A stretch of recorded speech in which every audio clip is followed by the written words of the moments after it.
Software. About this module. Welcome to the software module. In this module, you'll learn how hardware and software work together to execute tasks. You'll discover how an operating system, OS, manages both software and hardware resources. You'll learn about high-level and low-level programming languages. You'll also explore common software issues, as well as the differences between software-related and hardware-related problems. You'll learn about system tools designed for diagnosing and resolving software problems. You'll familiarize yourself with common types of software, from operating systems to specialized applications. Additionally, you'll discover the importance of checking system requirements before installing software. You'll learn about the steps for installing a web browser, setting up an email account, and configuring an email client. And you'll explore popular Office suites and their features. Learning objectives. After completing this module, you should be able to describe how hardware and software work together to perform tasks. Differentiate between high-level and low-level programming languages. Conclude a type of common software issue based on symptoms and potential causes. Apply the steps to determine whether a user issue is related to software or hardware. Follow the typical steps to troubleshoot software issues. Choose an appropriate utility, diagnostic, and update tool to help fix, diagnose, and manage software problems across operating systems. Explain key considerations before installing software. Install and configure settings for a web browser on a desktop computer. Follow the steps to set up an account and manage the settings for an email client. Differentiate between popular Office suites and their features. About this lesson, Introduction to Software. Computer hardware and software are similar to a symphony performing. Hardware, like the instruments in an orchestra, are the physical components necessary for the performance. And the software acts as the sheet music, providing instructions. Together, hardware and software transform a device into a powerful and orchestrated computing symphony. In this lesson, you'll learn how hardware and software work together to perform tasks. You'll discover different types and functions of an operating system, OS, and learn about the differences between high-level and low-level programming languages. You'll learn about what abstraction means for programming. You'll also explore how IT support technicians benefit from understanding the basics of common programming languages. Introduction to Software. Watch the following video about the ways software and hardware work together to enable activities like internet browsing, document creation, and gaming. Page 1 of 1. Video transcript. Introduction to Software. Have you ever wondered how computer hardware allows you to perform activities such as browsing the internet, creating documents, and gaming? At the core of a computer are hardware components, like the CPU, memory, and graphics card. These parts are crucial but inactive without instructions. That's where software comes in. Software is the set of instructions that tell hardware to perform specific tasks. When you tap on your smartphone or type on your computer, the software bridges the gap between the interface hardware you interact with and the commands that the hardware executes. Computers understand these commands using machine code, or binary. Despite its simple structure of ones and zeros, binary can execute complex hardware-level instructions. So, how is your input translated into machine code that computers understand and then translated back to something that you can understand and interact with? Software is what allows this translation to occur. At the heart of software lies a powerful concept called abstraction. Abstraction bridges the gap by translating user-friendly commands from human-readable lines of code into machine code. Abstraction allows you to interact with computers easily without needing to think or write in the binary language that computers understand. This abstraction is possible through various layers of software. The Unified Extensible Firmware Interface, or UEFI, defines the architecture of the firmware used to boot up a computer. The EFI bootloader is the program that boots up a computer.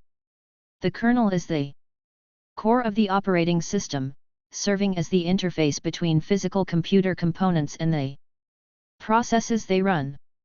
The operating system serves as the interface between the user and logical processes that are fed to hardware and hardware resources. And the applications are the software used for daily tasks. The first layer is the Unified Extensible Firmware Interface or UEFI. This software starts your computer and tells it how to boot up. After the UEFI prepares the system, it passes control to the EFI bootloader. This small piece of software loads the operating system into memory and initiates the kernel. The kernel is the OS's core that manages resources and facilitates communication between software and hardware. The kernel operates continuously from startup to shutdown, managing system operations. The next layer is the operating system, which provides an interface for users and applications to interact with the hardware and enables you to use multiple pieces of software at a time. Finally, there is application software. These are programs designed to perform specific tasks for users.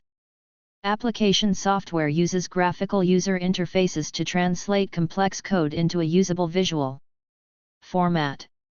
All these layers of software work in harmony to make complex computer operations become simple, intuitive actions.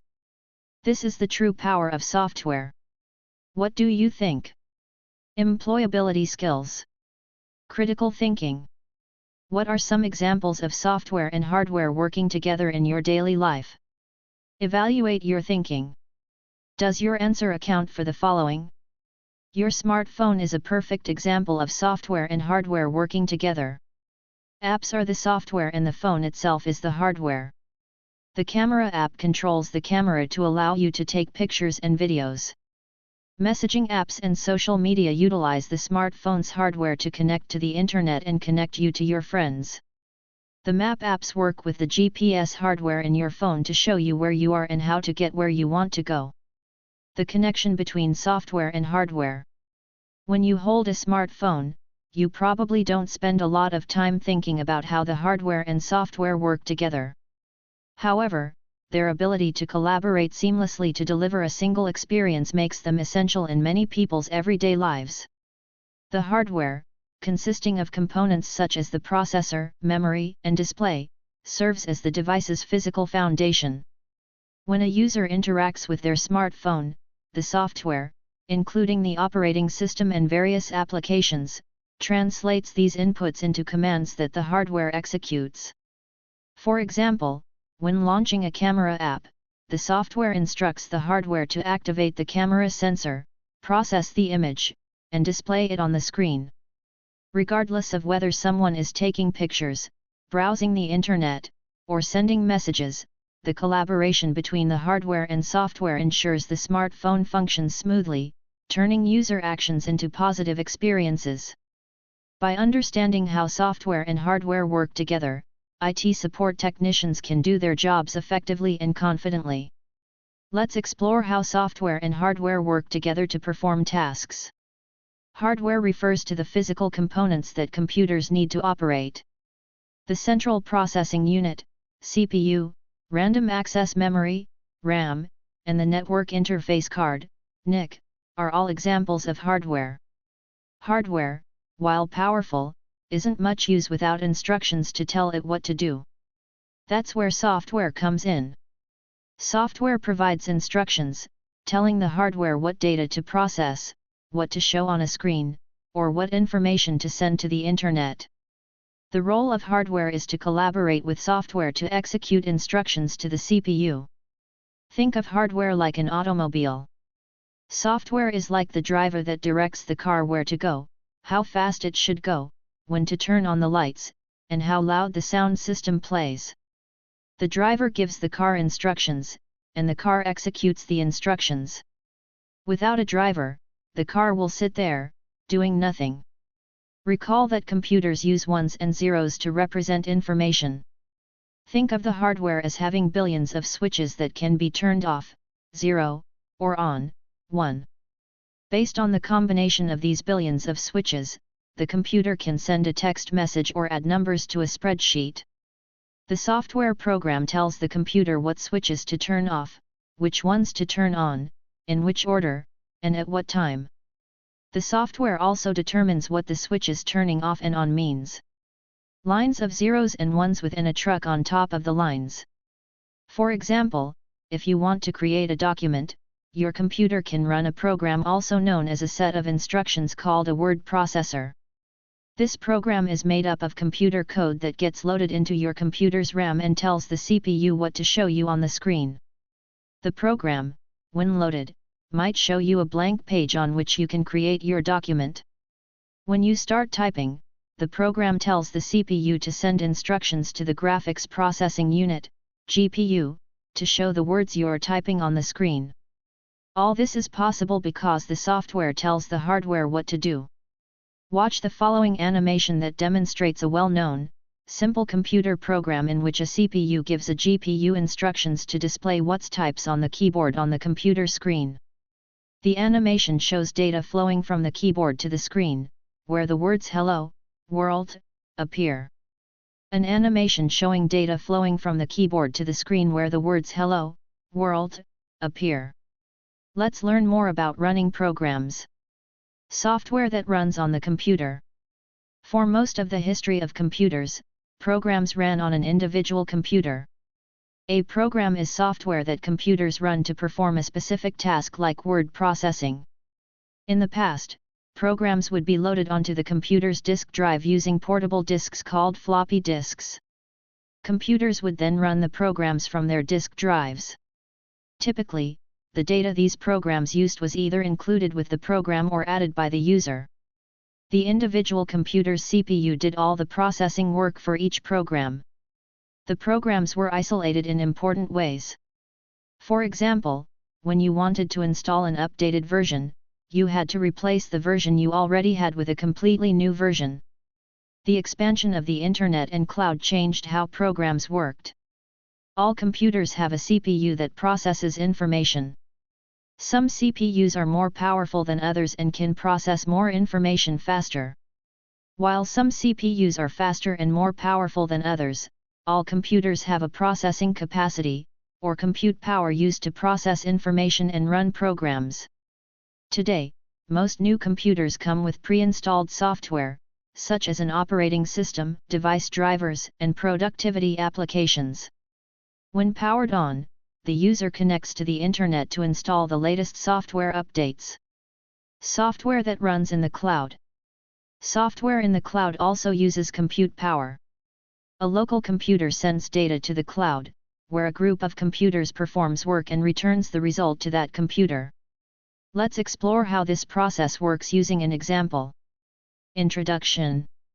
Imagine you're hiking and come across a beautiful plant, but you're not sure what it's called, and you want to look it up. You might use your smartphone to do this using reverse image searching.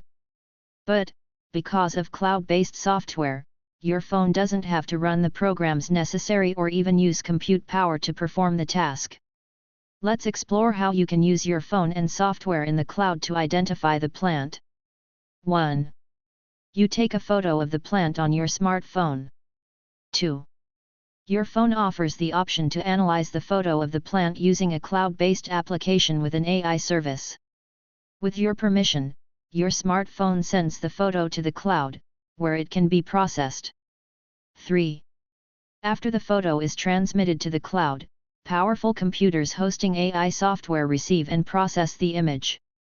This AI, trained on a vast database of plant images, analyzes the photo to identify the plant species. 4. The cloud-based AI quickly identifies the plant and sends the information back to your phone.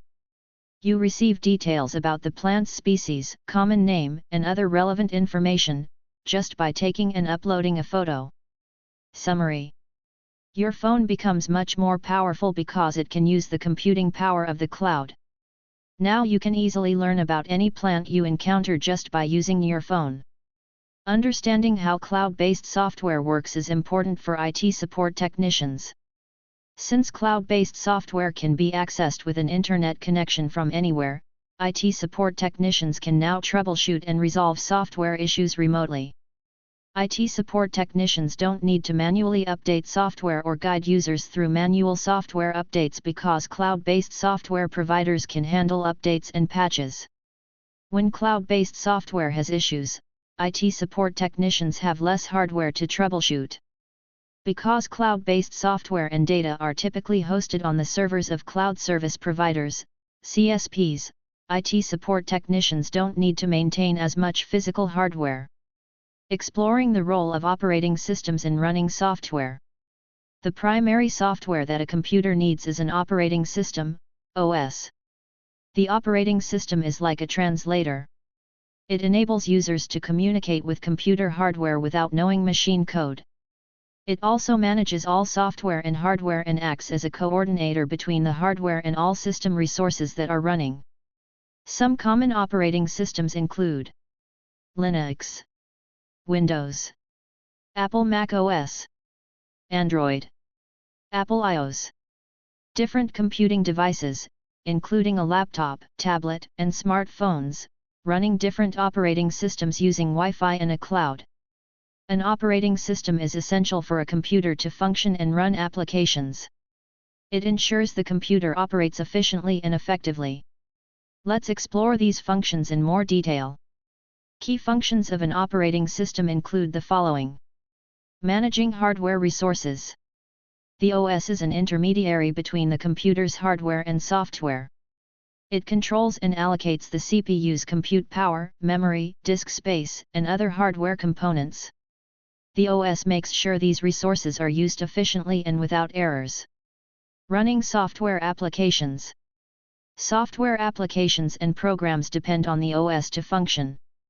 The OS is responsible for loading programs into memory, executing them, and overseeing their performance. It manages the allocation of resources to these programs so that the programs get the resources they need when they need them. Providing the user interface. This interface can be a graphical user interface, GUI, like in Windows or Mac OS, or a command line interface, CLI, as seen in Linux distributions, as well as Windows and Mac OS. Organizing file and disk storage. The OS is responsible for the organization and management of data storage. It handles file creation, deletion, and access. It also manages how data is stored on the disk for efficient data retrieval and storage. Protecting security and access control. Security is a critical function of the OS. It includes features like user authentication, such as passwords, permissions, and sometimes encryption, to safeguard against unauthorized access and protect user data. Managing network connections. Modern operating systems also manage network connections. This involves handling the communication protocols and network interfaces that allow computers to connect to the Internet and other networks. Types of operating systems. Following are types of common operating systems that users have and IT support technicians experience in the field so you are familiar with them. Desktop and laptop operating systems. Desktop and laptop operating systems are designed for personal computing. They offer a user-friendly interface. And they are equipped to handle a wide range of tasks, from web browsing and multimedia processing to complex scientific computations. Windows. Microsoft Windows is the most widely used OS for desktops and laptops. Known for its user-friendly interface and compatibility with a wide range of software, it's a common choice for personal and business use. Mac OS. Developed by Apple, Mac OS is known for its sleek design and seamless integration with other Apple products. It's particularly popular among creative professionals for its robust performance in graphic design, video editing, and other multimedia applications. Linux. Linux is an open-source operating system that's highly customizable. It's used by those who prefer to define their environment and is popular in academic and programming circles. Variants like Red Hat, Ubuntu, Fedora, and Debian are well-known operating system versions called distributions. Mobile operating systems. Mobile operating systems are optimized for the functionality and constraints of smartphones and tablets. These systems are designed for touch-based navigation, mobile connectivity, and battery efficiency, providing a seamless user experience on the go. iOS. Apple's iOS powers iPhones. It's known for its smooth user experience, robust security features, and strong ecosystem of apps. Variants of iOS, such as iPadOS for iPads, Vision OS for Apple Vision Pro, and Watch OS for the Apple Watch, power Apple's range of mobile devices. Android. Developed by a consortium of multiple companies led by Google called the Open Handset Alliance, Android is an open-source OS used by a variety of smartphone manufacturers. Its flexibility allows for a wide range of customization options. Android has the largest market share in mobile OS due to its adaptability, user-friendly interface, and lack of cost. Server operating systems. Server operating systems are engineered to manage network resources, databases, and large-scale transaction processing. They prioritize stability, security, and the ability to handle simultaneous requests from multiple users. Windows Server. An extension of Microsoft Windows, Windows Server is designed for managing networks, databases, internet hosting, and other server-based applications. It's widely used in business environments for its integration with other Microsoft products. Mac OS Server. An expansion of Apple's Mac OS, Mac OS Server was tailored for managing network services, file sharing, and user group settings, among other server-oriented tasks. It was primarily used in organizations. It's worth noting that as of 2022, Apple has deprecated Mac OS Server and integrated some of its functionality into the standard Mac OS. Linux servers. Linux is also dominant in the server market, with distributions like CentOS, Red Hat Enterprise Linux, and Ubuntu Server. It's favored for its stability, security, and scalability, especially in web servers and cloud infrastructure. Unix. Unix and Unix-like systems, including Solaris and FreeBSD, are known for their robustness, and are often used in enterprise environments. They are particularly favored for their performance in handling high-volume transactions and complex computing tasks. An operating system is the backbone of a computer. It efficiently manages hardware and software resources. And it provides seamless operation of computers and other digital devices, from keyboards and mice to digital cameras and printers. The concept of abstraction. Modern personal computers can perform millions of operations per second.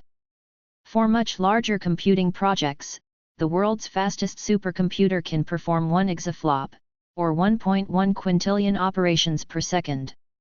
The computer's ability to perform this many operations quickly enables humans to solve complex problems with relative ease.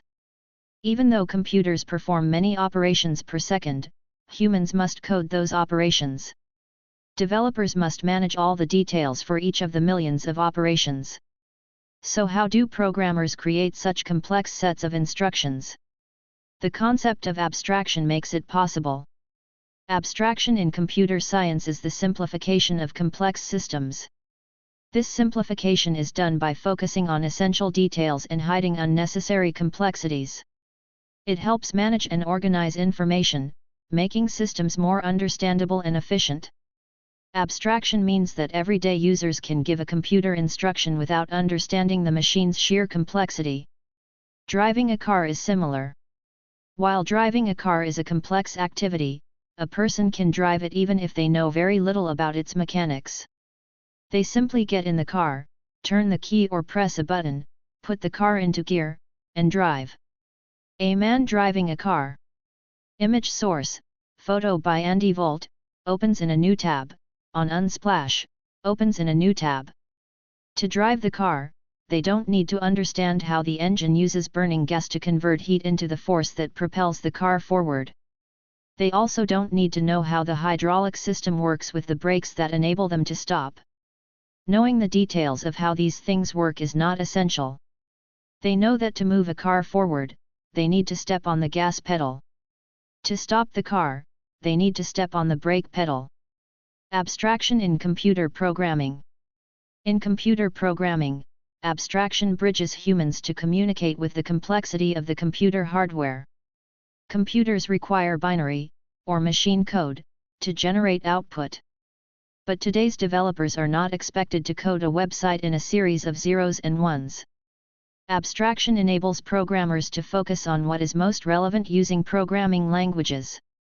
An image of a woman and a man looking at two computers displaying computer code. Decades ago, developers who wrote the first computer programs used machine code and assembly languages. But over the years developers were able to begin writing code that looked more and more like the English language. These new, more accessible languages are easier for developers to learn and use and can communicate with the parts of a computer that needs to use machine code and assembly language. You'll learn about these types of programming languages, but first, take time to reflect. What do you think? Employability skills. Critical thinking. Abstraction is something we use every day to make our lives easier. What are other examples of abstraction that you use? Can you think of other machines you use every day that are examples of abstraction, like making coffee in a coffee machine or toast bread in a toaster? Evaluate your thinking. Does your answer account for the following? An example of abstraction is taking photos on a digital camera or smartphone. Think about devices or machines that you know how to use well without understanding how they work. Money is also an abstraction. You do not need to know about currencies, economics, or even the banking system to use physical or digital money to buy goods and services. High-level and low-level programming languages. Programming languages are designed to be human-readable and writable, providing a more intuitive way for programmers to communicate instructions to a computer. However, computers operate at the machine level, where instructions are represented in binary code. Even though a computer can only understand binary, hundreds of programming languages exist that translate human commands to computers in binary. A man typing on his laptop keyboard and looking at code on two monitors. High-level programming languages and low-level programming languages differ in their level of abstraction, closeness to hardware, and ease of human understanding. Select each of the following sections to learn about the key differences between the two levels of programming languages. Abstraction level. High-level languages. High-level languages are designed to be more user-friendly. They provide a higher level of abstraction, making it easier for programmers to write code without worrying about low-level details. For example, the following image shows the Python code for reading a file. Python is a high-level language. This example doesn't require the developer to know the details of the underlying file system or how it manages memory. When using the with statement, Python automatically opens the file, maintains the file handle during execution, and then closes it. The open function captures the complexities of file management. Low-level languages. Low-level languages are closer to the hardware and provide minimal abstraction. Programmers working with low-level languages have more direct control over the hardware, which can be good in certain situations but requires developers to have a deeper understanding of the system architecture. System architecture refers to the physical and logical structure of the underlying system, as well as how the system functions. Developers using low-level languages need to be more familiar with how the operating system manages resources and handles processes and threads, as well as how it processes instructions and moves data through its components. For example, the following image shows the C code for reading a file. C language is a lower-level language compared to Python. This example shows how developers must explicitly manage various aspects of file handling, such as opening the file, fopen, determining its size, fseek, reading its contents into memory, fred, and then closing the file, fclose. The developer must also manually allocate and free memory to hold the file contents, which requires a good understanding of memory management in C. Each step of file interaction is handled through specific function calls, reflecting a closer interaction with the system's resources. Readability and ease of use. High-level languages. Code written in high-level languages is more readable and easier to understand. These languages use natural language constructs and are closer to human language, making the code more accessible to a broader audience. Let's return to the following Python example for reading a file. In this example, the code easily reads like a set of instructions: open example.txt as a file, then read the content, then show, print, the content.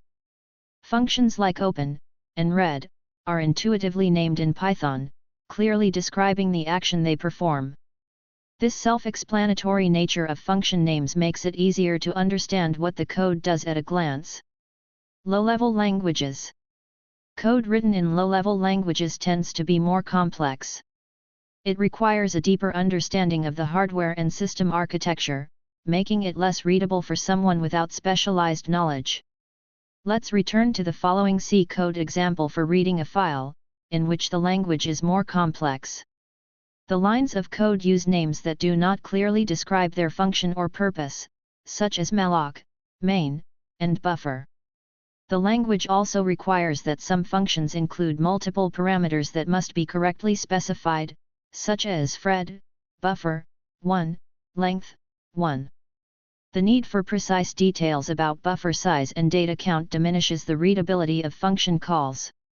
Portability. High-level languages. Code written in high-level languages is often more portable across different platforms. Since these languages make hardware-specific details more abstract, programs written in high-level languages can be compiled or interpreted on various systems with minimal modification by developers. Let's return to the following Python example for reading a file. In this example, the functions are part of Python's standard library, which is consistent across different Python implementations. This means that the open function and the file object methods like read will behave the same on any platform. Python's open function inherently manages character encoding, defaulting to UTF-8, which ensures text files are compatible across various systems. Additionally, the file path example.txt omits directory separators, sidestepping discrepancies like /directions between Unix and Windows, bolstering the code's portability. Low-level languages. Code in low-level languages might be more tied to a specific hardware architecture, making it less portable. Programs often need to be rewritten or adapted for different platforms. Let's return to the following C code example for reading a file, which demonstrates several elements that can affect portability. While the code in this example is written to be universal between platforms, in a production environment, additional code might be needed. For example, the fopen and fclose functions handle file opening and closing in C, but their behavior, especially with file paths and permissions, can differ across platforms. Using RB in fopen ensures consistent binary mode reading on both Unix and Windows, as Windows distinguishes between binary and text file modes. And while the file path in fopen is basic, more complex paths would require addressing differences in path notation between operating systems. Performance. High-level languages.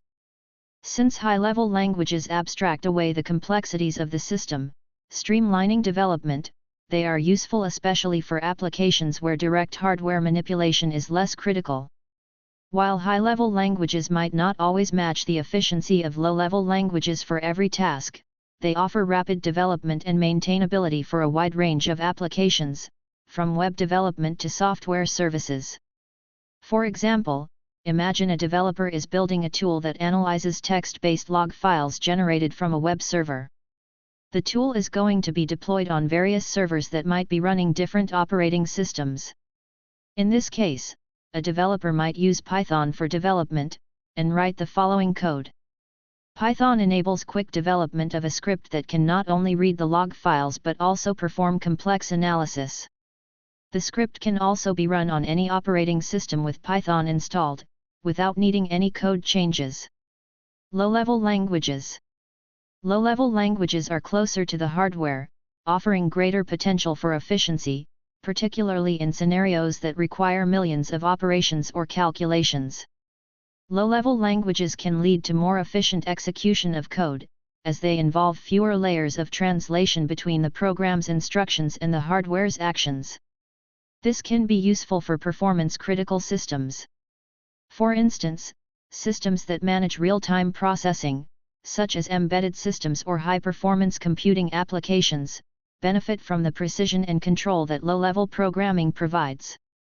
Imagine a developer is working on an embedded system, like a firmware application for a network router.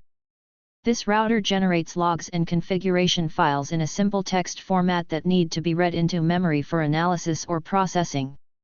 In this case, the developer might use C for development, and write the following code.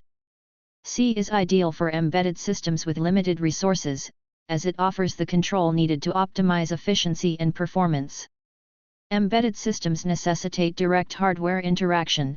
C's memory manipulation and system I/O capabilities are crucial for these hardware-centric operations. Development time. High-level languages. Development in high-level languages is faster due to their abstraction and built-in features. High-level languages are closer to human language, and humans are better at writing and tracking words than large groups of similar numbers. This function of high-level languages enables programmers to focus on solving problems rather than managing low-level details, speeding up development time. In the Python example introduced earlier, there are only 3 lines of code and it is not complex. Developing this code requires minimal time. Low-level languages. Development in low-level languages might take longer as programmers must deal with more intricate details of memory management and hardware interactions. The C example introduced earlier has many lines of relatively complex code.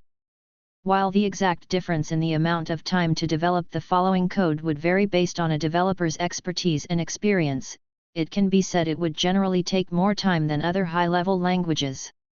Examples of programming languages. 1. High-level programming languages include Python and JavaScript. 2. Low-level programming languages include machine code, assembly language, and C. Types of programming languages. While high-level and low-level languages describe the proximity of a language to the underlying hardware and operating system, programming languages can also be categorized by how they are executed and function within the system. Outside of high-level and low-level, programming languages can be broadly categorized into machine, compiled, and interpreted languages. Each offers a distinct approach to turning code into actions a computer can perform. Let's explore the types of programming languages. Machine language. Machine language, also known as machine code, is a low-level programming language consisting of binary code that a computer's CPU directly executes. Recall that computers require binary code to generate output. The only language a computer understands is made up of binary numbers, zeros and ones, called bits. These bits can only represent 2 possible states, on and off or yes and no. While these 2 states on their own cannot represent much, many bits together in different patterns can represent quite a lot of information. The CPU of the computer interprets machine code directly.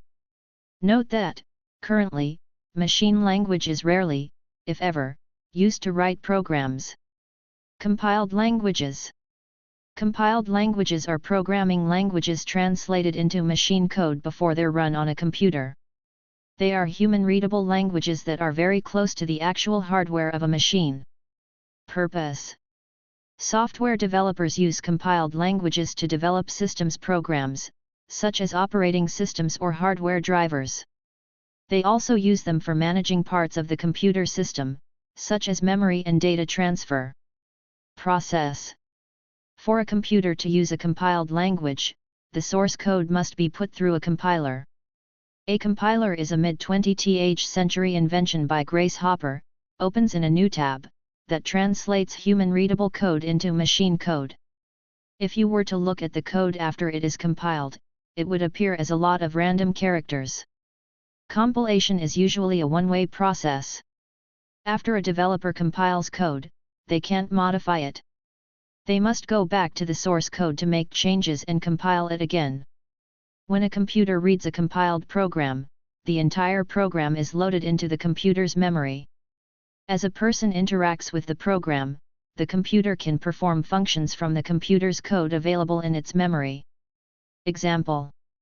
The most common compiled language is C. C continues to be a popular language because of its readability and low-level functional capabilities. Java and C#, pronounced C#, are other popular compiled language examples. The following is an example of Java code for the Hello World program. Interpreted languages. The following interpreted languages are programming languages translated while running. Purpose. Developers use interpreted languages to do everything from web and application development, scripting, automation, and prototyping.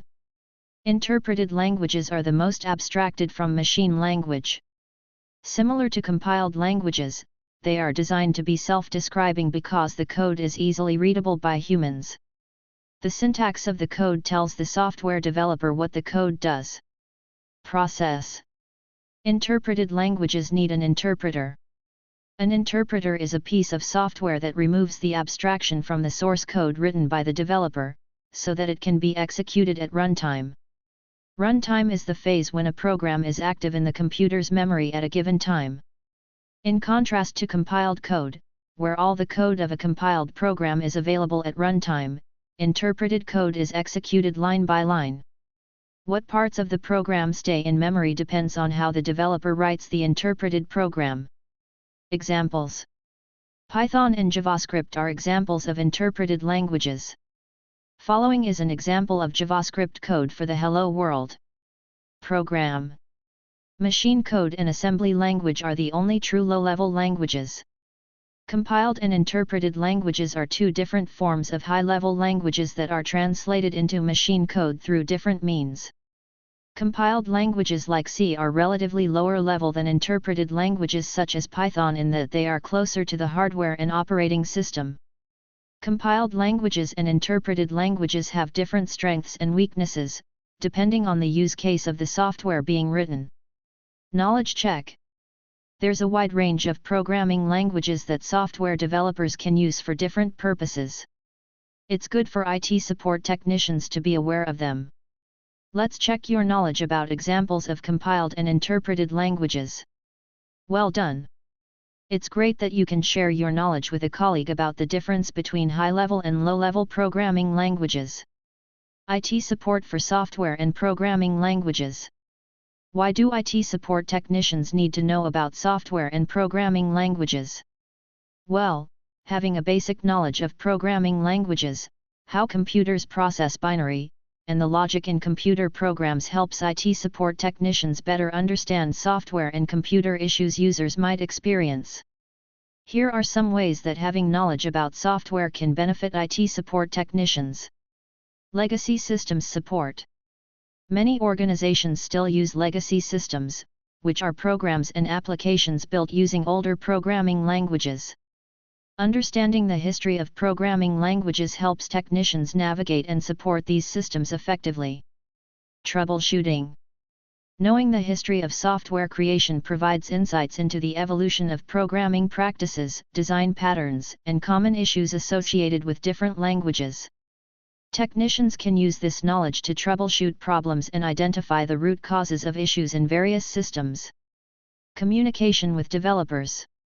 Technicians often collaborate with developers to resolve issues. A basic understanding of programming languages helps technicians communicate with developers. And it allows for a better understanding of the context and constraints they might be working with. Adaptability. Technology is constantly evolving, and new programming languages continually emerge. Understanding programming languages equips technicians with a foundation that facilitates quicker adaptation to new technologies and languages. Security concerns. Older programming languages might have well-documented security vulnerabilities. Being aware of the security issues associated with different languages helps technicians follow best practices. Efficient problem solving. Recognizing patterns from the history of programming languages helps technicians quickly identify the nature of a problem. This can speed up the troubleshooting process and help technicians resolve issues faster. By understanding how software is written and what types of programming languages are best for different programs, IT support technicians can explore issues more thoroughly in their troubleshooting process. Summary and looking ahead. In this lesson, you learned how hardware and software work together to perform tasks. You discovered how operating systems manage software and hardware resources to ensure that computers operate efficiently and effectively. You learned to explain the differences between high-level and low-level programming languages. You learned about machine code as well as compiled and interpreted languages. You also explored how understanding the basics of programming languages helps IT support technicians perform their jobs. The next lesson covers symptoms and causes of common software issues and the differences between software and hardware issues. You'll also learn about the steps to troubleshoot software issues, and how to use system tools to diagnose and fix software issues. About this lesson, troubleshooting software. In this lesson, you'll learn to identify common software issues based on symptoms. You'll explore the ways software and hardware issues are different. Given a user issue, you'll apply the steps to determine whether the issue is related to software or hardware. Then, you'll learn about the typical steps technicians use to troubleshoot software issues and the system tools they use to help to fix, diagnose, and manage software problems across operating systems. Supporting software. Imagine you are a newly hired IT support technician at a large company and working with Matteo, a senior support technician. One of your many tasks includes regularly supporting employees with both hardware and software issues. At the beginning of your workday, Matteo assigns you a support ticket from an employee reporting a performance issue on their computer. The employee mentions slow response times and occasional freezes. A woman and a man-looking computer monitors in an office. Being familiar with common software issues will help you quickly eliminate common causes of problems and focus your troubleshooting on more likely issues. Let's explore some common software issues to learn about their symptoms and causes. Identifying common software issues.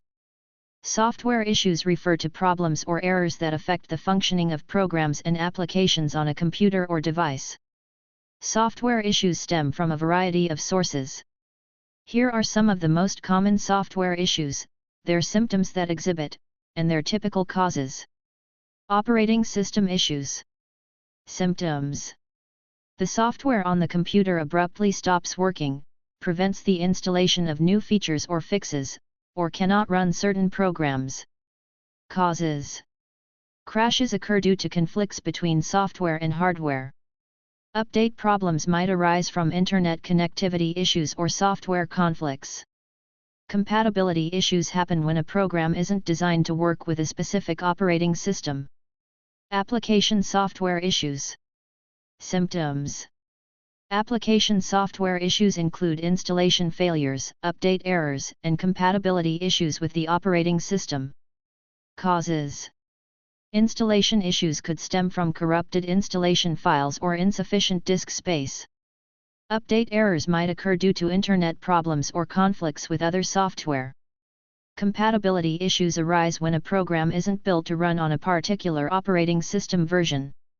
Network connectivity problems in software. Symptoms. Network connectivity problems related to software include browsers or email clients being unable to connect to the Internet. Causes. Connectivity problems might be due to issues with the Internet connection, firewall settings, or conflicts with security software that blocks Internet access for specific programs, websites, or servers. Performance-related software issues. Symptoms. Performance-related software issues include slow performance, freezing, memory leaks where programs use more memory over time, and high CPU usage. Causes. Slow performance can result from too many programs running simultaneously or a lack of system resources. Memory leaks occur when programs don't release memory they no longer need, while high CPU usage might be due to a program consuming excessive processing power. Security software conflicts. Symptoms. Security software challenges include conflicts between security software, leading to errors or malware impacting system performance. Causes. Conflicts arise when different security programs interfere with each other's functions. Malware can slow down a system or steal data.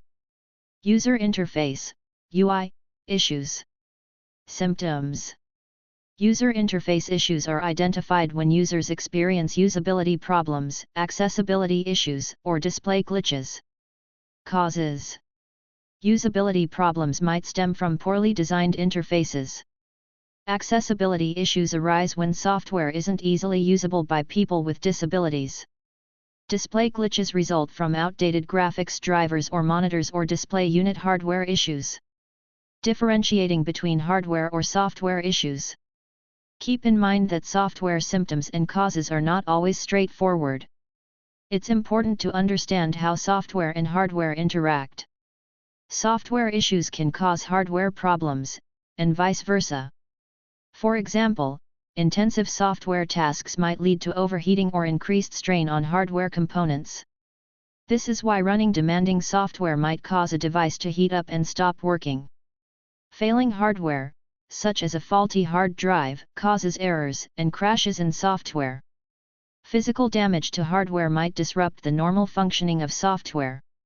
Differentiating between software and hardware issues involves careful observation, testing, and, sometimes, a process of elimination.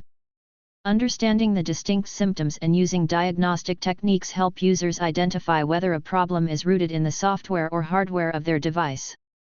Let's explore how IT support technicians differentiate between a software and hardware issue. The steps to determine if it's a hardware or software issue. When users report problems, IT support technicians must first gather information about the symptoms and analyze error messages. Software issues often appear as glitches, application crashes, or compatibility issues. Technicians use diagnostic tools to assess the functionality of operating systems and applications. Hardware issues involve physical components such as malfunctioning hard drives, memory modules, or connectivity problems. Technicians can perform hardware diagnostics to inspect the device's physical condition and connections. If smoke is billowing out of your computer monitor, it's pretty clear that you're having a hardware issue. However, not all issues are that obvious. It can be difficult to distinguish whether or not an issue is rooted in software or hardware, so it's important to know the most common software and hardware issues. And it's important for IT support technicians to know how to recognize them quickly. Recall that the troubleshooting process for hardware typically includes the following steps. 1. Identify the problem. 2. Perform basic checks, such as inspecting connections and restarting the system. 3. Diagnose specific components such as the power supply, memory, hard drive, graphics card, motherboard, and CPU to help isolate the issue. 4. Use diagnostic tools and consult online resources and documentation for deeper analysis. Introduction. To determine whether an issue is related to hardware or software, IT support technicians follow a similar methodology. Follow these steps for an example problem to learn the steps IT support technicians follow to determine whether an issue is related to hardware or software. 1. Identify the problem. Problem: a user reports problems with slow response times, machine not responding, and applications freezing. Action to take: note the symptoms, any error messages, and whether there is overheating or system crashes. 2. Make an initial assessment. Question: is the issue related to a specific application or does it occur system-wide? For example, does only a specific application freeze or does the entire computer stop responding? Initial assessment: if the issue is specific to one application, then it's likely a software issue. If the issue occurs system and is accompanied by symptoms such as overheating, then it's likely a hardware issue. 3. Use diagnostic tools. Software tools: run a system scan for malware or use built-in diagnostics for software integrity checks. Hardware tools: use manufacturer-provided tools to check hardware components like RAM, HDD/SSD, and CPU. 4. Observe the issue and analyze system logs.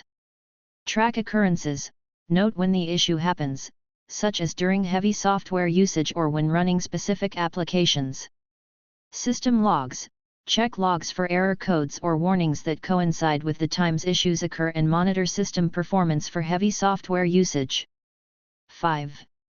Perform software updates and physical checks. Software, ensure all software and drivers are up to date. Hardware, visually inspect for dust, disconnected cables, or signs of damage. 6. Consider environmental and external factors. Consider external factors like room temperature or an unstable power supply that could impact hardware performance. 7. Seek out help from others. If the issue is not resolved or identifiable, it might be necessary to consult with a specialist to help troubleshoot. Perform isolation techniques. Software check, run the system in safe mode, Windows, or safe boot, Mac OS and Linux. Does the problem continue system-wide? If the answer is no, then the problem is likely a software issue. If the answer is yes, then the problem could be hardware-related. Hardware check, listen for unusual noises or check for overheating. Noises like clicking suggest hard drive issues. Excessive heat might indicate cooling system problems. Scenario, apply the steps to determine hardware or software issues. Introduction.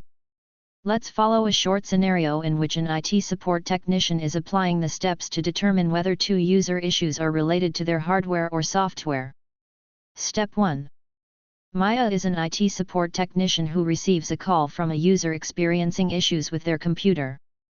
The user reports that their applications are frequently freezing, and they're unable to access certain files. To figure out if the problem is software related or hardware related, Maya begins by asking specific questions about when the problem started and the nature of the errors. After discovering that the issues arose after a recent software update, Maya suspects a potential software conflict. She remotely accesses the user's system, checks for recent updates, and runs diagnostic software to identify any conflicting applications or corrupted files. She continues troubleshooting to resolve the software issue. Step 2. Later in her workday, Maya receives a call from a different user with a similar issue. Interesting. She begins again by asking specific questions about when the problem started. Maya installs the known software updates on the user's computer. However, the issues persist even after resolving software issues. So, now Maya suspects a potential hardware problem. She guides the user to perform a few physical checks, including ensuring all cables are securely connected and listening for unusual sounds from the computer. She continues troubleshooting to resolve the hardware issue. Maya efficiently and successfully followed the steps to narrow down the possibilities to determine the type of issue, software for one user and hardware for another user. Maya provided a software solution and will find a hardware solution once the problematic component is determined. By understanding the distinct characteristics of software and hardware issues, IT support technicians can efficiently diagnose, troubleshoot, and resolve technical issues to ensure the smooth operation of computer systems and devices. Activity: research a user issue to determine whether it is a hardware issue or software issue. Employability skills: analytical thinking, problem solving, communication. In this activity, you'll choose the steps to research a user issue and determine whether it is a hardware issue or software issue to troubleshoot. Remember, earlier in the day, the senior IT support technician on your team, Matteo, assigned you a support ticket from an employee reporting a performance issue on their computer. You start a remote session to speak with the employee and view their computer system. Part 1. In the ticket, the employee reports that their Windows computer is frequently freezing, not responding to their actions, and displays error messages. You speak with the employee and confirm the employee is still experiencing these problems. What should you do next to determine if it's a hardware or software issue? Part 2. The employee responds that their computer freezes only when they are using their email. What should you do next to determine if it's a hardware or software issue? Part 3. In safe mode, the computer runs normally until the employee opens their email client. The email application freezes and stops responding to user interactions. Could the issue be a hardware issue, software issue, or perhaps both? Part 4. You have an initial assessment and performed an isolation technique by running the system in safe mode. You want to be sure the employee's issue is related to the software on their computer. What is the next step you should take to be sure it's a software issue you need to resolve? Well done! Now, you're skilled in applying steps to determine that a user's issue is related to software. Troubleshooting software issues. Once the issue is determined to be a software problem, IT support technicians follow a structured approach to diagnose issues. A structured method helps identify, isolate, and resolve problems efficiently. A technician's approach to troubleshooting might include a checklist of steps similar to the following. Identify the details of the problem, make a note of specific error messages, symptoms, and when the issue occurs. Detailed documentation helps to understand the problem's nature. Replicate the problem, try to recreate the problem consistently to understand its behavior and triggers better. Reproducing the issue in controlled conditions helps in diagnosing its root cause. Isolate the cause. Use diagnostic tools or isolation techniques to determine if the problem is caused by software or hardware.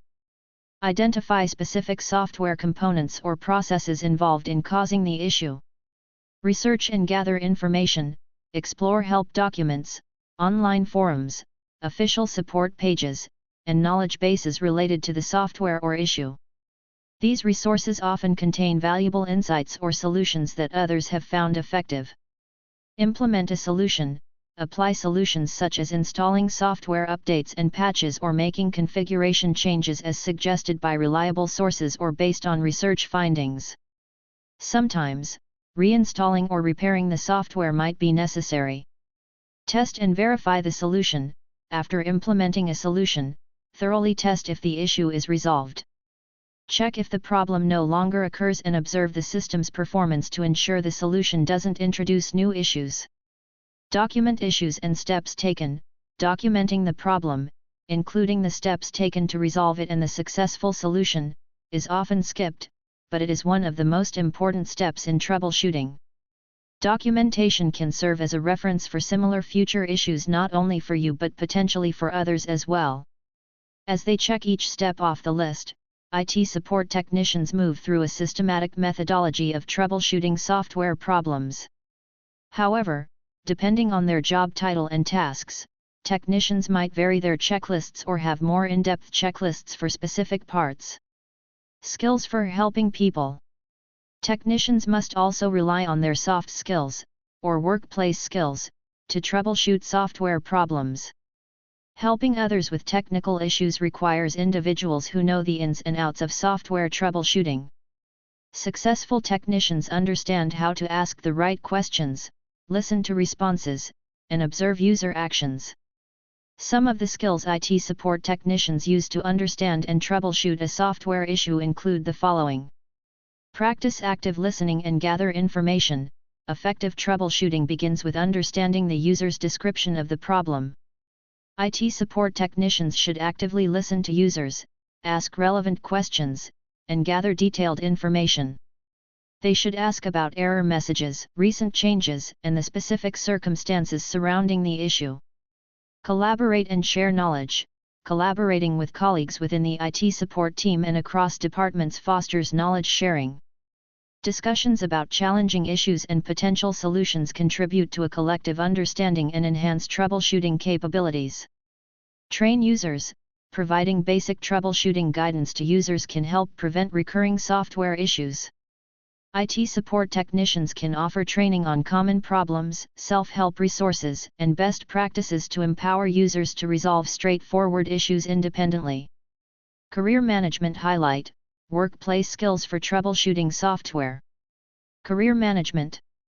As an IT support technician, software troubleshooting skills are essential to your professional toolkit. You must have a fundamental understanding of software issues, such as identifying common problems based on symptoms, distinguishing between software and hardware issues, and employing a structured approach for diagnosis and resolution. Understanding these issues is just the beginning. the real challenge lies in effectively applying your skills in a workplace setting. Let's explore the workplace skills needed for troubleshooting software and how they can enhance your IT career. Essential workplace skills. Active listening and communication. The ability to listen to user concerns and communicate solutions clearly is vital. Listening and communication skills help identify problems accurately and explain solutions to non-technical users. Collaboration and knowledge sharing. Teaming up with colleagues and sharing knowledge can lead to more efficient problem solving. Networking within professional communities also broadens your troubleshooting strategies. User training. Empowering users with basic troubleshooting knowledge can reduce recurring issues and improve overall efficiency. Analytical thinking. Analyzing symptoms and linking them to potential causes is crucial and can help narrow down the problem area quickly and effectively. Enhancing your career path. Building a portfolio. Document your troubleshooting successes and the skills you used. A portfolio can be a powerful tool in job interviews. Certifications and continuous learning. Stay updated with certifications like CompTIA and CompTIA Network and for broader recognition within the IT industry. Networking. Engage in professional networks, forums, and communities to stay informed about new troubleshooting techniques and job opportunities. Activity. Evaluate your skills. Employability skills. Growth mindset. Research. What workplace skills do you need to build to troubleshoot software, and how can you develop those skills? Make a list of a few of the skills you need, then search for ways to develop those skills, workshops, certifications, badges, and so on. Consider how such skills can aid in troubleshooting and enhance your professional development. Evaluate your thinking. Does your answer account for the following? By evaluating your thinking against these criteria, you can ensure that your reflection is thorough, relevant, and aligned with your career goals as an IT support technician. This exercise aids in self-assessment and helps guide you in setting a clear direction for your professional development. Comprehensiveness of skills identified. Have you identified various skills necessary for software troubleshooting, including technical and soft skills? Does your answer reflect an understanding of how these skills work together in a real-world IT support context? Relevance to troubleshooting software. Are the skills mentioned directly relevant to troubleshooting software issues? Have you considered scenarios where these skills would be applied? Connection to career development. Have you considered how developing these skills could impact your career progression in IT support? Does your response link the importance of continuous learning and staying updated with industry standards? Personal reflection and insight. Does your answer include a personal reflection on your current skills and areas for improvement? Have you provided insight into how you plan to develop these skills? Practicality and actionable steps. Have you outlined practical steps or strategies for acquiring or enhancing these skills? Do you have a clear action plan that you can realistically implement? Merging technical know-how with practical workplace skills is vital in software troubleshooting. Doing so enhances your problem-solving capabilities and positions you as a valuable asset on an IT team. As you progress, remember that continuous learning and skill development are the cornerstones of success. Using system tools to diagnose and fix software issues. Operating systems provide built-in tools designed to diagnose and troubleshoot software-related problems efficiently. Understanding these tools can help IT support technicians identify and resolve issues effectively. OS utility programs. Windows offers Task Manager to monitor system resources on Windows, displaying running programs and CPU, memory, disk, and network utilization. Mac OS offers Activity Monitor. Linux offers System Monitor or the top command to monitor processes. The following animation shows Task Manager monitoring in 3-line charts for CPU, disk, and network usage. System logs. When technicians can't diagnose issues directly through the Task Manager, it might be time to review the logs. Windows offers Event Viewer. Mac OS offers console applications to create logs for system events, errors, and warnings. Linux saves logs into the /var/log directory, which technicians can access by entering the command dmesc into the terminal. Examining these logs can help IT support technicians identify software-related errors. Take a moment to review the following screen capture of Windows Event Viewer. Notice in the left pane that it sorts log files into custom views and Windows Logs folders.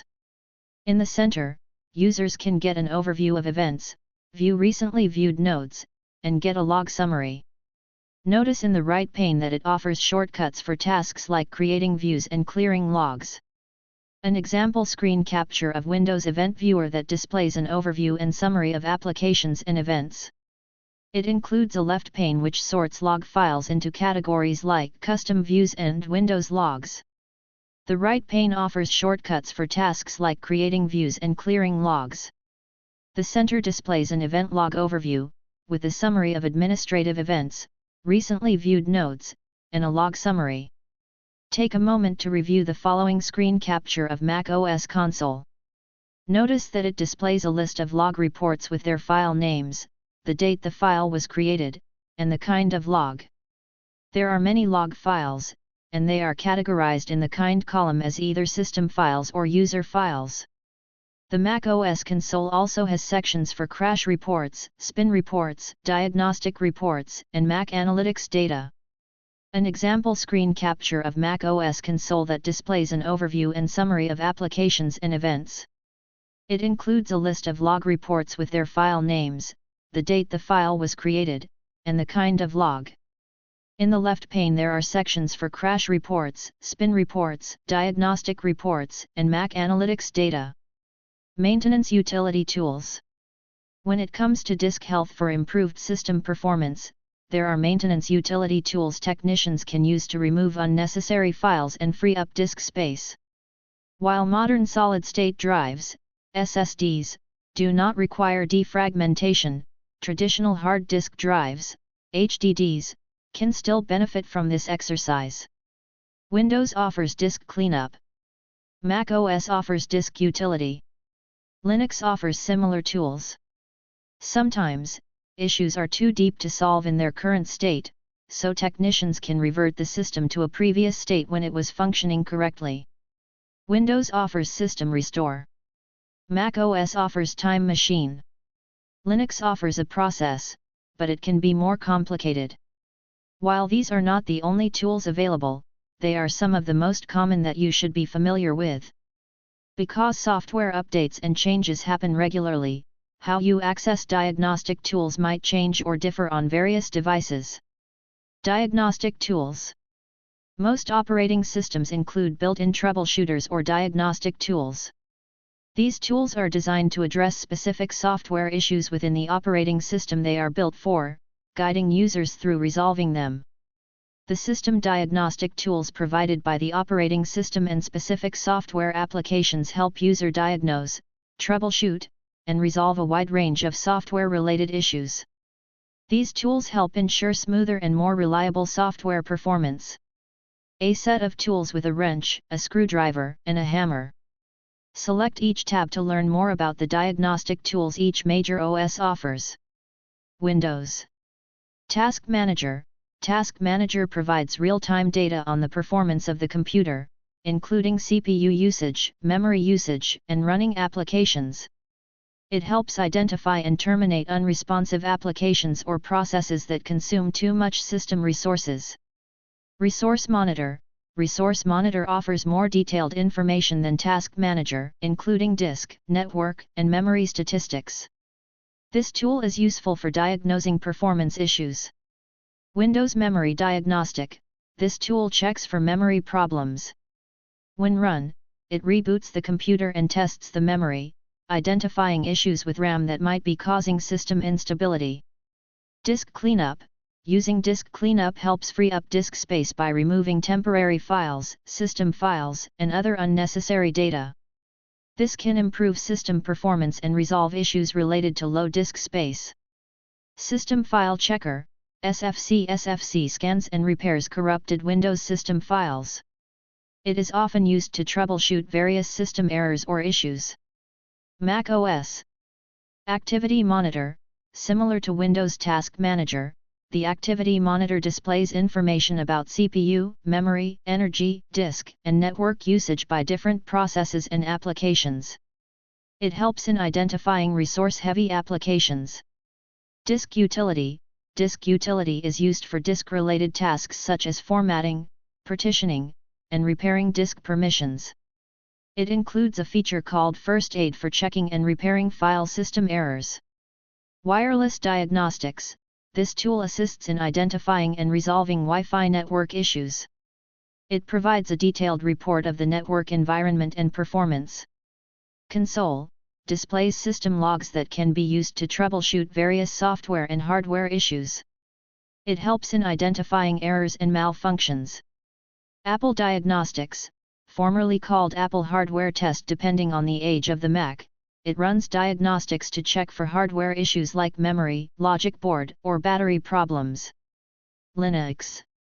Top/top, command line tools that provide real-time information about system processes, CPU, memory usage, and more.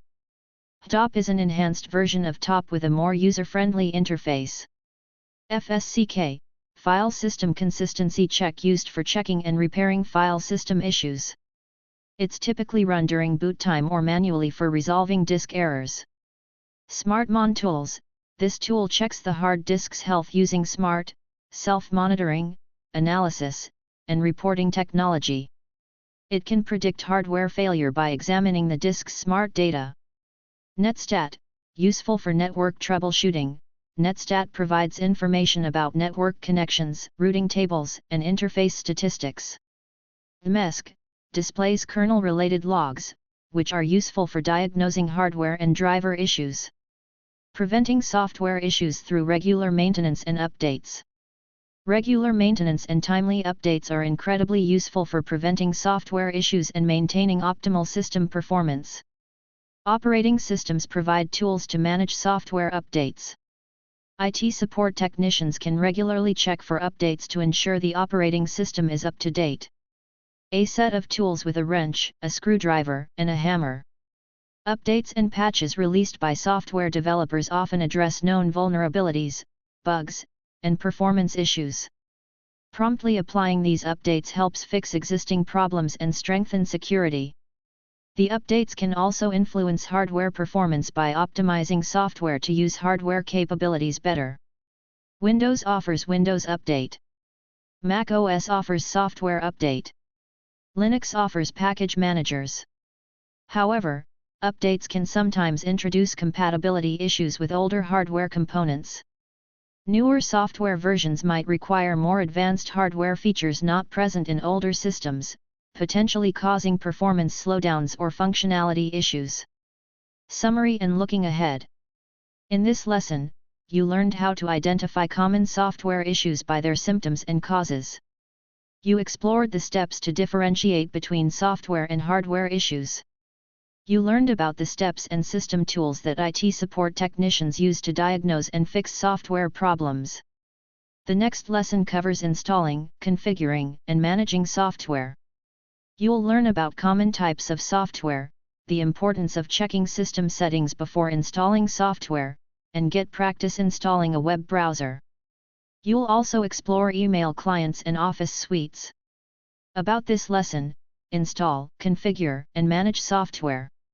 In this lesson, you'll learn about common types of software, including web browsers, email clients, Office suites, and antivirus and security software. You will learn about the difference between mobile software and desktop software. You'll discover why it's important to check system requirements on a device before installing software. You'll follow the steps for installing a web browser in a simulation.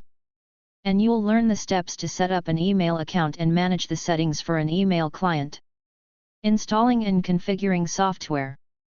Imagine you're an IT support technician for a large company.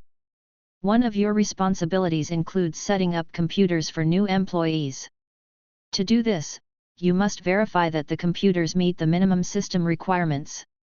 You also need to be familiar with different types of software your company uses and supports. The steps to install and configure each piece of software. Considerations when installing and configuring the software. A woman sitting at a desk in an office in front of a laptop. Let's begin by exploring some common types of software. Common types of software. Individuals and organizations rely on a variety of software to communicate and perform tasks. IT support technicians need to know about common types of software. They must be able to recognize industry-leading solutions. And they should be able to identify what sets each solution apart. When configuring a computer for a new employee, technicians should select and recommend software based on its use and features. Here's an overview of the essential types of software that businesses typically use. Web browsers. Web browsers are the primary gateway to the Internet and various online services. They are powerful tools that allow people to research, work, and connect. Popular browsers include Google Chrome, known for its speed and integration with Google services. Mozilla Firefox, favored for its privacy features and open-source development. Microsoft Edge, built into Windows devices, it integrates seamlessly with Microsoft services. Apple Safari, known for its energy efficiency and integration with the Apple ecosystem.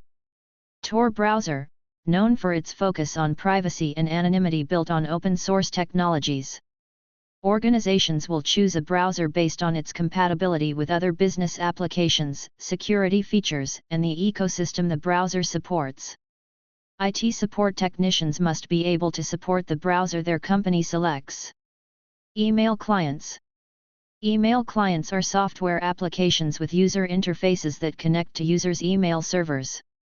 Email clients enable users to receive, send, store, and manage email messages. Widely used email clients include Microsoft Outlook. This email client integrates with the Microsoft Office suite and is a standard in many businesses. Gmail, Google's widely used email client. Gmail is known for its intuitive interface and many features. Apple Mail, this email client is a default option for Mac OS and iOS users. It offers a simple and integrated experience. The choice of an email client can depend on the organization's infrastructure, security requirements, and the need for integration with other business tools. Office suites. Office suites are collections of applications that provide tools for word processing, spreadsheets, presentations, and more.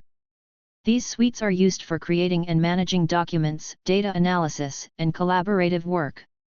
Common suites include Microsoft 365, this suite offers cloud-based access to Office applications and services.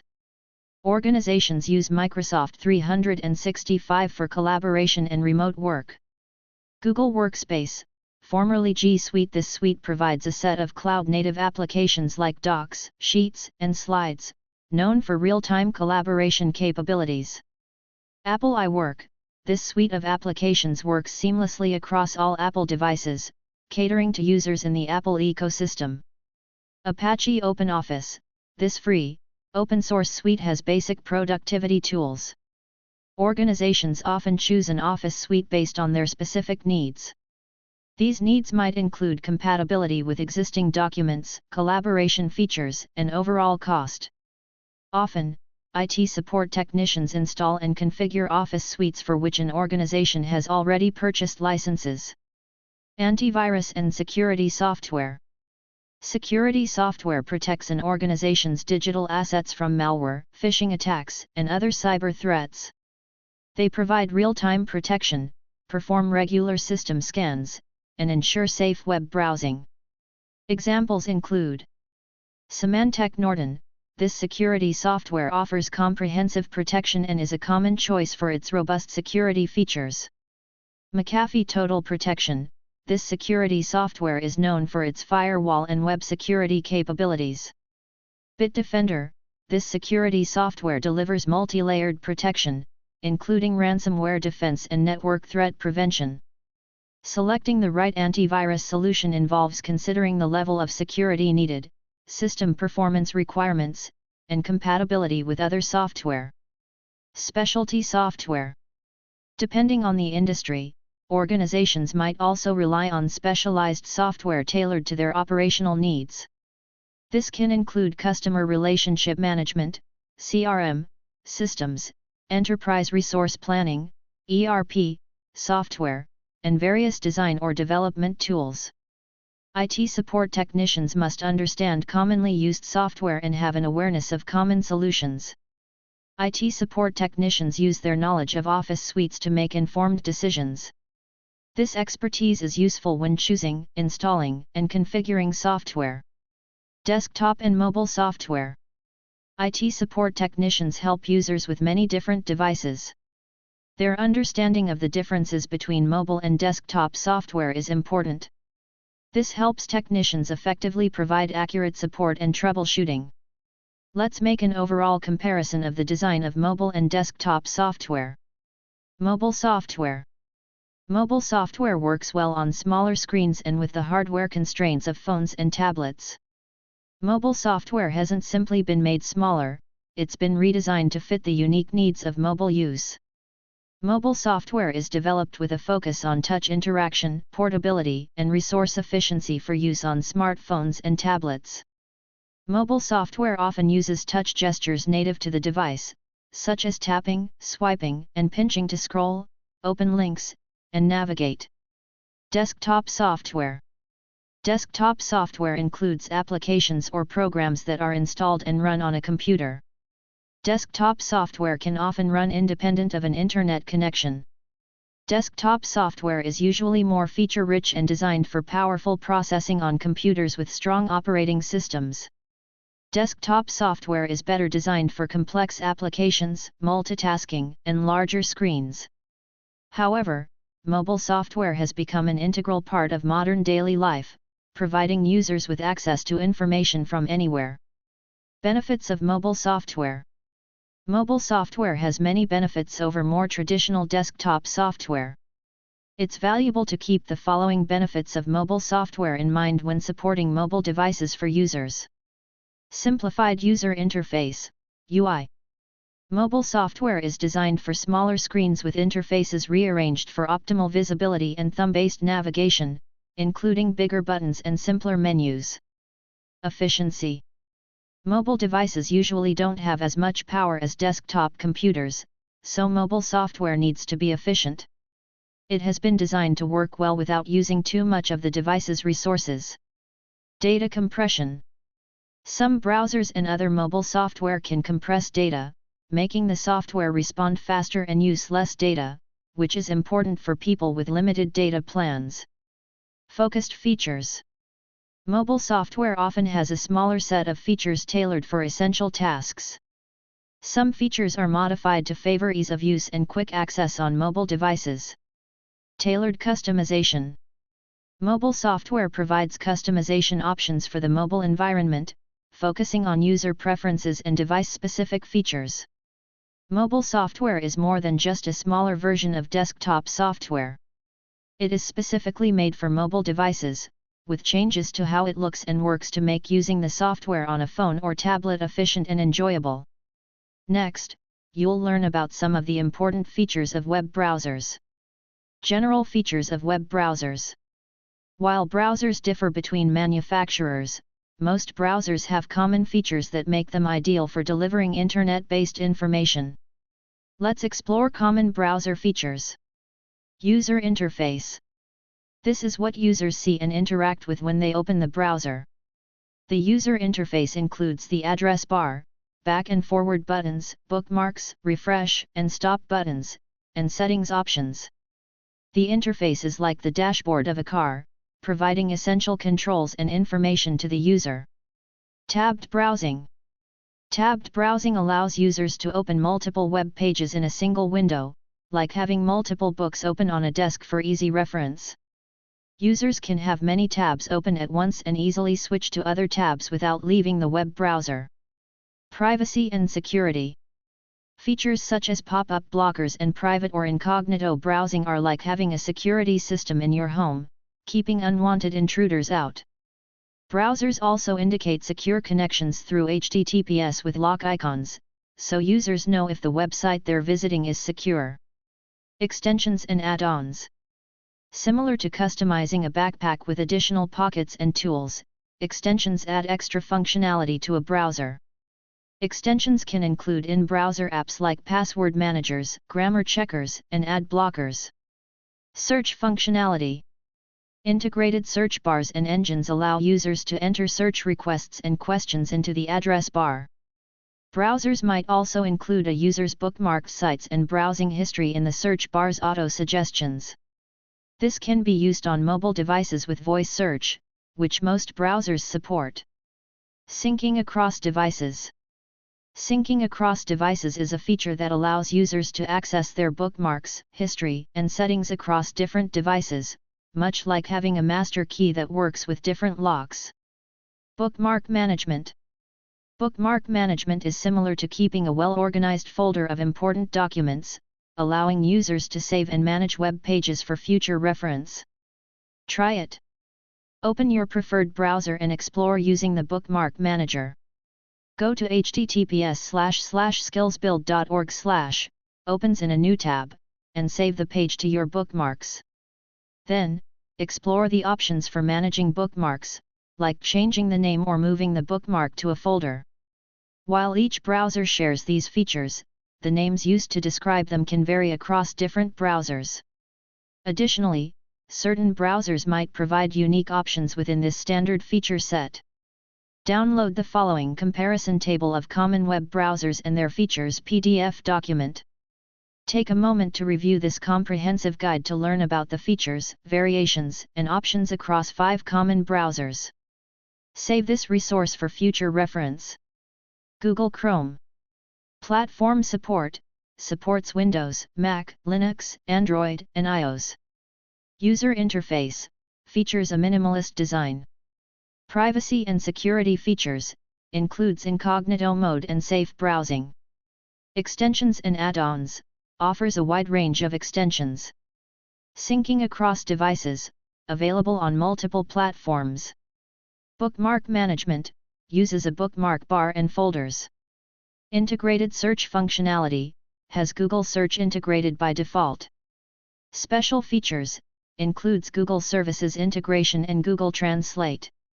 Mozilla Firefox. Platform support, supports Windows, Mac, Linux, Android, and iOS. User interface, offers a customizable UI. Privacy and security features, features private browsing and enhanced tracking protection. Extensions and add-ons, offers a wide range of extensions. Syncing across devices, available on multiple platforms. Bookmark management, uses a bookmark toolbar and folders. Integrated search functionality, allows default search engine choice. Special features, includes reader mode and a screenshot tool. Microsoft Edge. Platform support, supports Windows, Mac, Android, and iOS. User interface, features streamlined tab management. Privacy and security features, offers in-private mode and tracking prevention. Extensions and add-ons, has Chromium-based extensions available. Syncing across devices, available on multiple platforms. Bookmark management, uses a favorites bar and collections. Integrated search functionality, has Bing Search integrated by default. Special features, includes reading mode, vertical tabs, and collections. Apple Safari.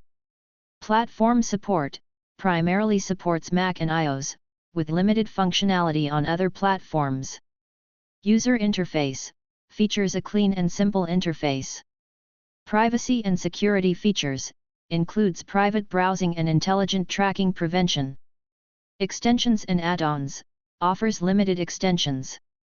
Syncing across devices, syncs specifically with Apple devices. Bookmark management, uses a favorites bar and a reading list. Integrated search functionality, has Siri suggestions integrated. Special features, energy efficient with deep Apple ecosystem integration. Opera. Platform support, supports Windows, Mac, Linux, and Android. User interface, features a unique sidebar interface. Privacy and security features, includes private browsing and a free built-in VPN. Extensions and add-ons, offers a moderate range of extensions. Syncing across devices, available on multiple platforms. Bookmark management, uses speed dial and a bookmarks bar. Integrated search functionality, allows default search engine choice.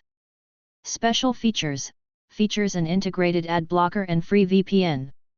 Next, you'll learn why it's important for IT support technicians to check system requirements before they install software.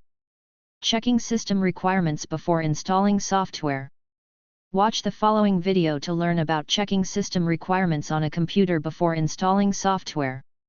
Here is the text extracted from the image. Video transcript. Checking system requirements before installing software. Meet Lee, an experienced IT support technician for a home security technology company. Today, he's tasked with setting up applications on a computer for Adelaide, a new developer. Let's join Lee as he ensures that the computer and software are compatible and that the system requirements are met. Before downloading and installing the software, Lee needs to review the software's system requirements to verify that the software is compatible with the computer's hardware. The system requirements that Lee must look at include architecture requirements, such as 32-bit or 64-bit, RAM or available memory, CPU requirements, and storage space. To assess the system specifications on Windows, Lee opens the System Information panel on the computer. First, Lee checks the system architecture. He knows that the software he's installing, like most modern software applications, is designed for a 64-bit system. A 32-bit system might have compatibility issues running software that requires a 64-bit system. Lee confirms that the computer has a 64-bit operating system and checks the architecture box on his checklist. After verifying the architecture specifications, Lee checks the RAM requirements. If the computer doesn't have enough RAM, the software might run slowly or not at all. The software he's installing on Adelaide's computer requires a minimum of 4 GB of RAM. He sees the laptop has 16 GB of RAM installed, which is more than enough. He checks off the RAM requirement on his checklist. Next, Lee checks the processor information. The software requires a minimum processor speed and specifies the number of cores the CPU has. The software Lee is installing requires that the CPU has a minimum of a 2-core processor and a processor speed of 1.1 GHz or faster. He confirms that the laptop has a processor with 6 cores and processor speed of 3.70 GHz. He checks off the CPU requirements on his checklist. Lastly, he checks the storage requirements. Lee knows that there needs to be adequate free storage space to install software, store the application's data and temporary files, and accommodate future updates. Under the Storage tab, Lee finds that the computer's 750 GB hard drive has 695 GB of free storage space. The software requires 4 GB of free space, reassuring Lee that Adelaide's computer won't have any trouble running the software. He checks the storage box on his checklist. After confirming that the computer and software are compatible and the system requirements are met, Lee is ready to download and install the software. He is confident that Adelaide's computer will run smoothly and operate efficiently. What do you think? Employability skills. Critical thinking. What are some ways that checking system requirements on a computer before installing new software ensures a smoother installation process? Evaluate your thinking. Does your answer account for the following?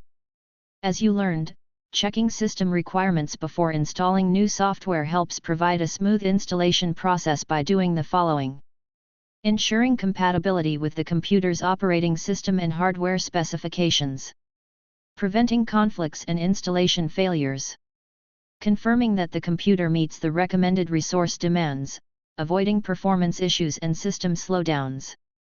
Following system requirements contributes to long-term compatibility, preventing future issues as the computer's operating system or hardware is updated or changed. Considerations before software installation. IT support technicians might need to install a web browser when reimaging a computer for a new employee. Reimaging is the process of erasing the existing data on a computer and reinstalling the operating system and any other necessary applications. Before installing the operating system and any applications, technicians must ensure that the programs are fully compatible with the computer's hardware and the intended use. IT support technicians should consider the following factors. System requirements. Reviewing the system requirements before installing software is important. This step ensures that the computer's hardware and software environments are adequate. These requirements typically include RAM requirements. The installed RAM on the system should meet the minimum RAM requirement of the OS or software. Storage requirements. Adequate storage is needed for both software and operating systems. Storage is needed to install the software and ensure enough space for the application's data, temporary files, and future updates. 32-bit vs 64-bit. Software can be available in 32-bit or 64-bit versions. Most modern software, especially resource-intensive applications, recommend or require a 64-bit system. CPU requirements. The software might specify a minimum CPU speed, type, or number of cores. A more powerful CPU is particularly important for applications that perform complex computations or need to process large amounts of data. Graphics card requirements. Some software, particularly graphic-intensive applications like video editors or games, might require a dedicated graphics card with specific capabilities, such as GPU acceleration, or support for certain graphics APIs like DirectX or OpenGL. Installation methods. The installation method can vary depending on the software, user preference, and the IT policies of an organization. Common methods include USB drive. This installation method is common for installing operating systems or large software suites. This method is especially helpful where internet connectivity is limited, or security policies restrict online downloads. Network share. Network share is often used in corporate environments where operating systems or software are deployed across multiple computers. It's efficient for managing and updating software on a large scale. Internet download. Currently the most popular method due to convenience, downloading from the internet offers immediate access to the latest version software. Some systems, like modern Macs and certain PCs, offer the option to download and install the operating system directly from the internet. Operating system requirements. Compatibility. Software can be designed to run on certain operating systems and versions. For example, a 64-bit operating system can run both 32-bit and 64-bit software, but a 32-bit OS can only run 32-bit software. Therefore, knowing the OS type is essential when choosing software to avoid compatibility issues. Device requirements. Desktop and mobile requirements. Operating systems and software are specifically designed to be used on either a desktop device or a mobile device. Now that you've learned about considering system, installation, OS, and device requirements before installing software, let's explore the process for installing web browser software. Activity: install and configure a web browser. Employability skills. Analytical thinking. In this activity, you'll install and configure a Chrome browser on a Linux operating system. Recall that web browsers are the primary gateway to the internet and various online services that people use every day in their personal and professional lives. Scenario: as an IT support technician, you're reimaging a computer for the new software developer, Conway, who has requested a computer with the Linux operating system. Your company requires employees to use Google Chrome, one of the most popular and widely used browsers. It's the company's default browser because it's available for about every device with web browsing capabilities. When installing a web browser, most modern web browsers include an easy-to-use installer that will install a browser in less than a minute. Configuration options are similar across browser types. Some browsers offer more features than others, and some installation steps differ depending on the computer's OS. Installing software on Linux involves a few more steps than other platforms because Linux tends to be geared toward people who want more control over their computers. Here's what you need to know. Linux is an open-source operating system. Linux OS versions are called distributions. A distribution is a specific version of Linux that software developers contribute to. The version of Linux that you'll be using in this simulation is called the Debian/Ubuntu distribution. Debian signifies the version of the core operating system. Ubuntu signifies the particular distribution based on Debian that includes user interface features. Keep this in mind while you perform the tasks in the simulation. Note: you do not need to download or use Google Chrome or Linux to complete the steps in this simulation. Follow the simulation steps in this fictitious scenario. In this simulation, you will use an installation package and terminal commands to install and then configure Google Chrome on a Linux desktop computer. There are 24 steps to complete. Start the following simulation. Task 1: download and install Chrome. Step 1, 24th. Here is the Linux desktop. To begin, you need to download the installation package. An installation package is a collection of files and data used to install and set up a software application on a computer. Select the next arrow to continue. Step 2, 24th. Your company uses Ubuntu, which is a modern, open-source operating system on Linux. The system comes pre-installed with the Mozilla Firefox browser, so you can use this existing browser. Notice there's a desktop shortcut. Select the Firefox shortcut on the panel. Step 3, 24th. Firefox opens. Go to the installation page for Google Chrome so you can install the browser. In the Search with Google field on the top toolbar, type the following URL: https://www.google.com/chrome/ platform equals Linux, https://www.google.com/chrome/ platform equals Linux. Then, press Enter. Step 4, 24th. Now, select Download Chrome. Step 5, 24th. The Get Chrome for Linux dialog displays. Google needs to know which distribution is on the user's system. The user is set up for Debian/Ubuntu. To download the appropriate version, ensure that 64-bit.deb, for Debian/Ubuntu, is selected. Then, select Accept and install. Step 6, 24th. Select the download icon on the Firefox toolbar. Step 7, 24th. The downloaded file selector will appear. Select the Google Chrome stable_current_amd64.deb file from the downloaded files popover. Step 8, 24th. Linux will prompt you to choose the type of application you want to use to open the Debian file. Linux will default to Software Install, which is the tool to use to install Chrome. Select Open. Step 9, 24th. The Software Install tool will open the Debian file. Select Install to install Google Chrome. Step 10, 24th. Once the installation is complete, select the application shortcut on the panel to check that the application was successfully installed. Step 11, 24th. The Applications menu displays. Notice the Google Chrome shortcut displays, so you can verify the install of the web browser is complete. Select the next arrow to continue. Task 2, Configure Chrome settings. Step 12, 24th. Now it's time to configure the basic settings in the Google Chrome web browser on the user's Linux operating system. Select the next arrow to continue. Step 13, 24th. When Chrome first launches, you can make Chrome the default browser.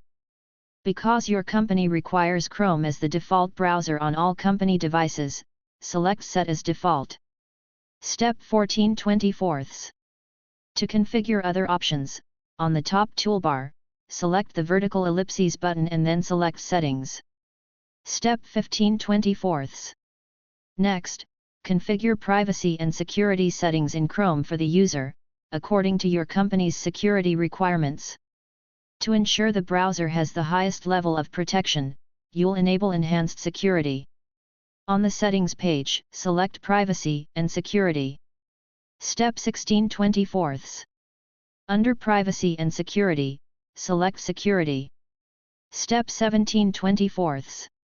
Under the Safe Browsing section, notice all of the secure browsing features included with the Enhanced Protection option. Select Enhanced Protection. Step 18/24. Next, you need to set Chrome to inform sites not to track the user while browsing the Internet. On the Settings page, select Privacy and Security again. Step 19/24. On the Privacy and Security page, select Third-Party Cookies. Step 20/24. The Third-Party Cookies section displays. Select the next arrow to continue. Step 21/24. Scrolling down, now the Default Behavior section displays. Ensure that the Block Third-Party Cookies in Incognito mode is selected.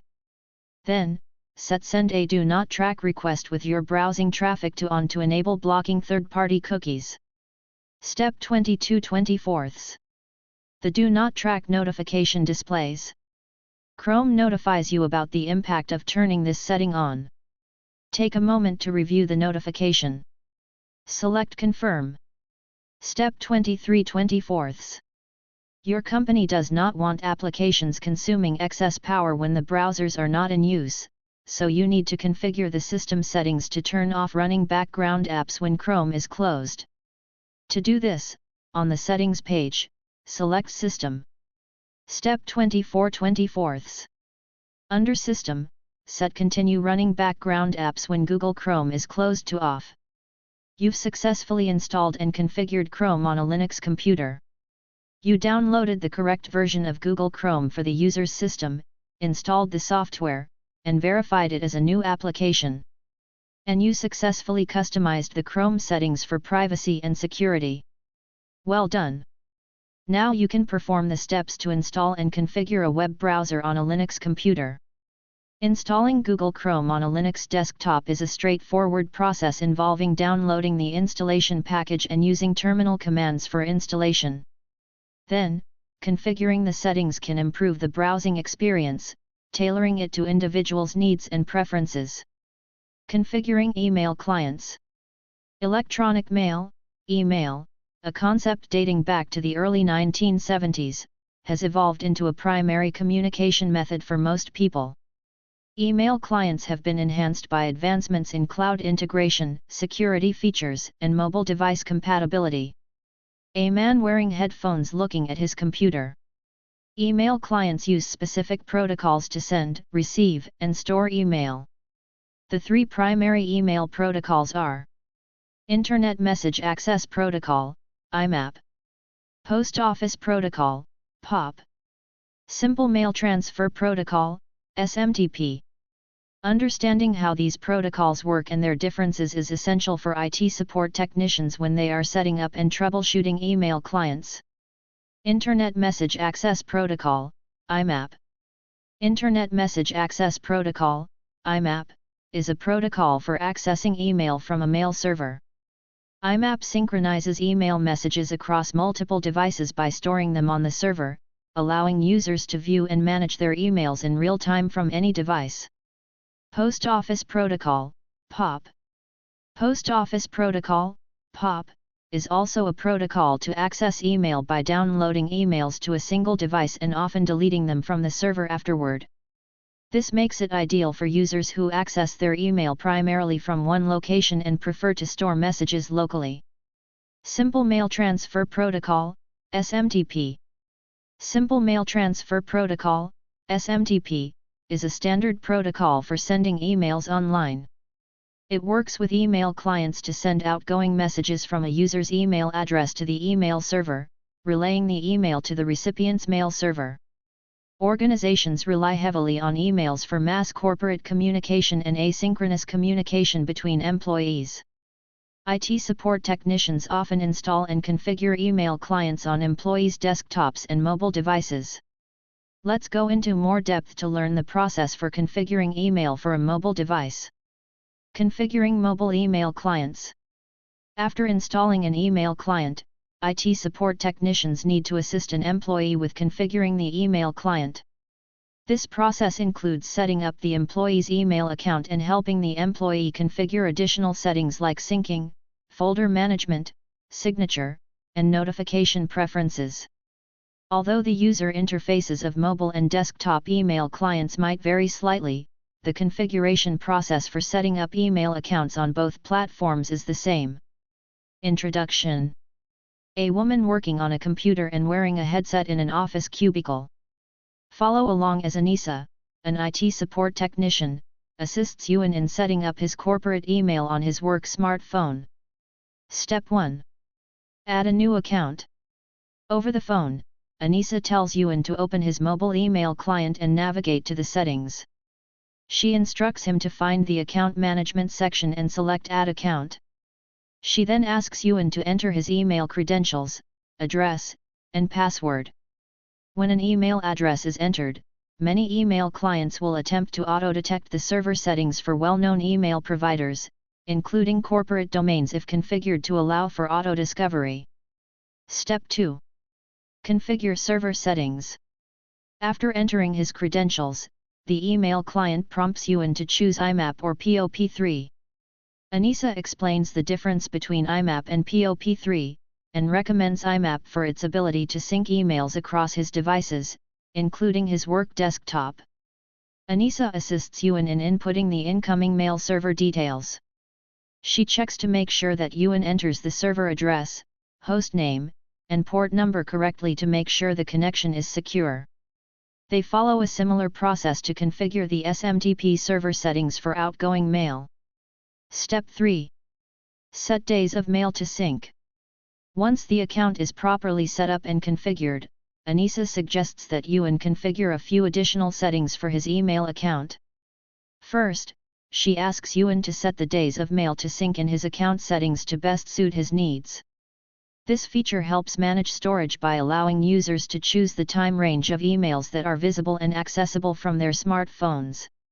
Ewan's smartphone has limited storage, and he primarily uses his work desktop for email, so he chooses 14 days. Step 4. Personalize email signature. Ewan asks Anisa if she can guide him through setting up his corporate email signature. Anisa tells Ewan to navigate back to his account settings and select Mobile Signature. Ewan's typical email signature uses HTML, but Anisa tells him that his mobile email client can only use text-based signatures.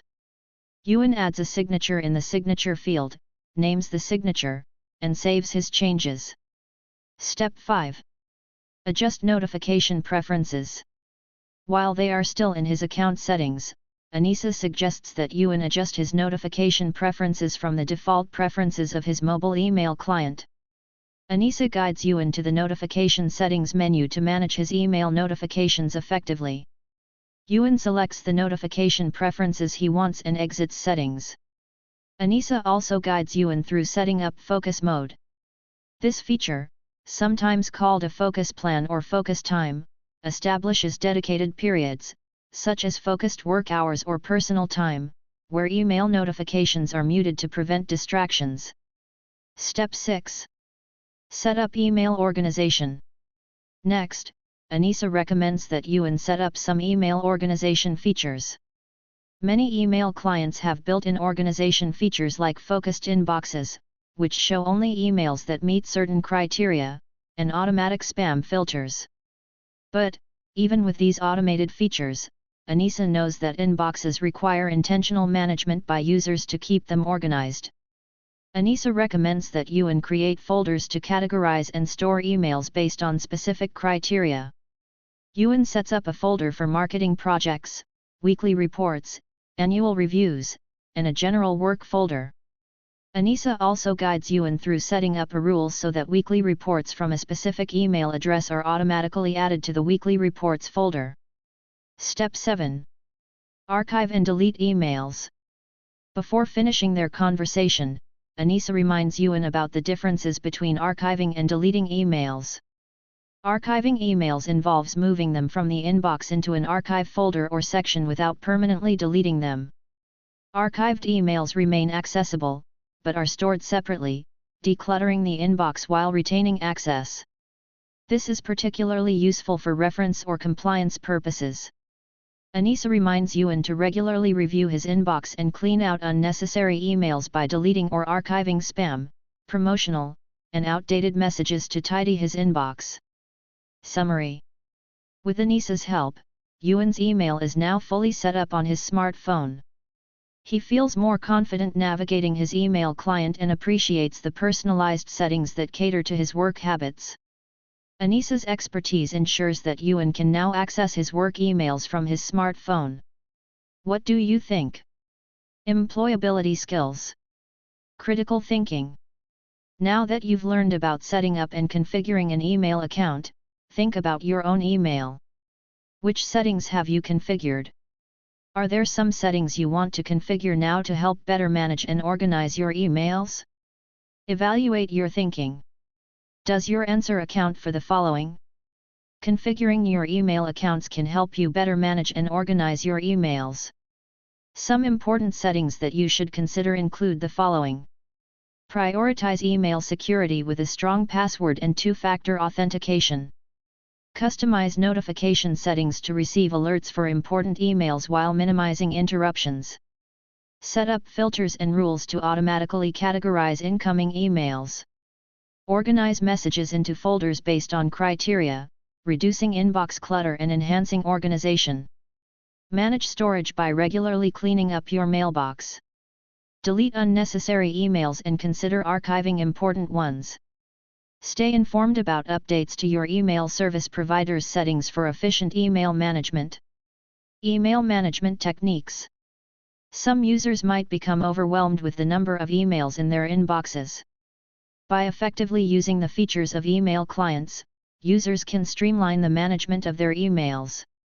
The following are some key techniques that an IT support technician might suggest for better control and organization of an employee's inbox. Use search capabilities. Email clients have search functionality that allows users to find emails by using keywords, sender names, subject lines, or phrases. Leverage advanced search filters. Advanced search filters enable users to narrow their searches with specific criteria like date, sender, recipient, and types of attachments, leading to more precise results. Flag, star, and pin significant emails. The ability to flag, star, and pin emails gives users a simple way to mark and organize essential messages. This feature is valuable in identifying emails requiring attention or requiring follow-up actions. Use priority or focused inboxes. These inboxes automatically categorize important emails. Manually marking emails as important or moving them to a different inbox improves the feature's accuracy, thereby training the system to recognize priority messages. Use the unsubscribe link. Most emails contain an unsubscribe link at the bottom.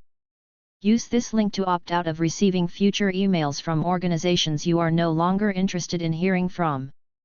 Mark as spam.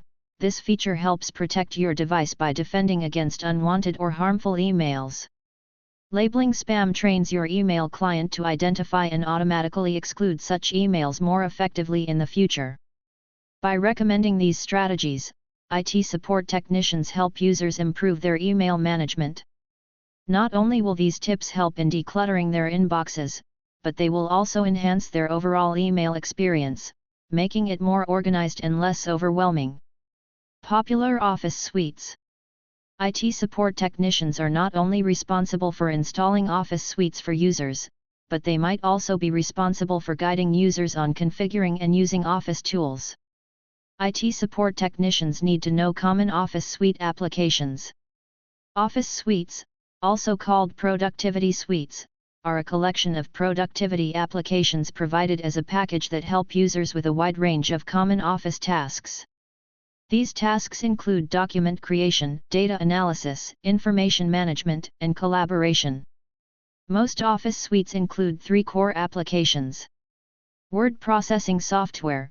This software is designed for creating and editing documents.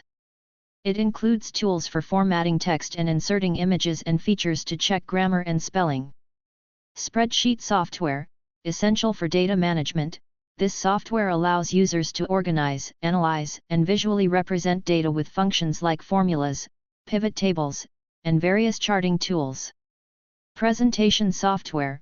This application includes features for designing slides, incorporating animations, and adding multimedia elements to create engaging visual presentations. Beyond these core applications, what are some additional tools you might find in an Office suite? Email and calendar management. These tools are designed to help users organize their communication and schedules efficiently. Database management. This application provides a structured way to manage information for users who need to store and organize large volumes of data. Note-taking and digital canvas applications. These applications are useful for brainstorming and capturing ideas and offer flexible environments for creative and organizational tasks. What are some of the features you can expect from Office suites? Cross-platform compatibility. Cross-platform compatibility ensures that Office suites work seamlessly across various devices and operating systems. This can include smartphones, tablets, laptops, and desktop computers. A user can start a task on one device and finish it on another with a consistent user experience. This also increases productivity on the go. Cloud storage integration. Seamless cloud storage integration enables users to store, access, and manage their files in the cloud. This connectivity allows for real-time updates and backups, collaboration, and the ability to work offline. It also ensures that documents are safe and accessible across multiple devices. The integration often includes viewing recent files, sharing documents with others, and even working offline with automatic syncing once a connection is re-established. Collaboration features. Real-time co-authoring, commenting, and tracking of changes allow multiple users to edit and review documents simultaneously. Additionally, integrated chat and video conferencing can facilitate communication and streamline the collaborative process, regardless of the participants' locations. While Office suites share these common applications and features, each suite has different names for each application. Additionally, some Office suites do not offer certain features or do not offer certain features as part of their mobile versions of Office suites. Download the following comparison table of common Office suites and their features PDF document. Take a moment to review this comprehensive guide to learn about the features, variations, and options across 7 common Office suites. Save this resource for future reference. Here is a comprehensive summary converting the features of the popular Office suites shown in the tables into sentences. 1. Platform support. Google Workspace is web-based, while Microsoft 365 supports Windows and Mac. Apple iWork runs on Mac and the web. Apache OpenOffice supports Windows, Linux, and Mac OS, but has no official mobile app. Microsoft 365 Mobile and Google Workspace for Mobile both support Android and iOS, whereas Apple iWork Mobile is exclusive to iOS. 2 core applications: word processing, spreadsheet, presentation. Word processing, Google Workspace, both desktop and mobile, uses Google Docs. Microsoft 365, desktop and mobile, uses Microsoft Word. Apple iWork, desktop and mobile, uses Pages, and Apache OpenOffice uses Writer.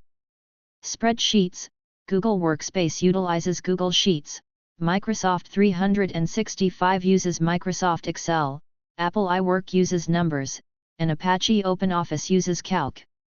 Presentations, Google Workspace features Google Slides, Microsoft 365 features Microsoft PowerPoint, Apple iWork uses Keynote, and Apache OpenOffice uses Impress. 3. Email and calendar integration. Google Workspace, desktop and mobile, integrates Gmail and Google Calendar. Microsoft 365, desktop and mobile, includes Outlook, Outlook Calendar, and Microsoft Planner. Apple iWork, desktop and mobile, uses Mail and Calendar for Apple devices. Apache OpenOffice does not have an integrated email and calendar solution. 4. Database management and note-taking. Database management, only Microsoft 365, via Microsoft Access, and Apache OpenOffice, via Base, offer dedicated database management. Database management is not a core feature of Google Workspace and is not available in Apple iWork or any of the mobile suites. Note-taking: Google Workspace uses Google Keep, Microsoft 365 uses OneNote, and Apple iWork uses Notes. Note-taking is not a core feature of Apache OpenOffice. 5. Cloud integration and real-time collaboration. Cloud integration: Google Workspace integrates with Google Drive, Microsoft 365 integrates with OneDrive, and Apple iWork integrates with iCloud, for Apple devices. Apache OpenOffice is not integrated with cloud storage. Real-time collaboration, available across all apps in Google Workspace, Microsoft 365, includes Teams integration on mobile, and Apple iWork, for Apple devices. Real-time collaboration is limited in Apache OpenOffice. 6. Automatic saving, backup and software type. Automatic saving and backup, available across all apps in Google Workspace, Microsoft 365, and Apple iWork, for Apple devices, but is not integrated in Apache OpenOffice. Software type.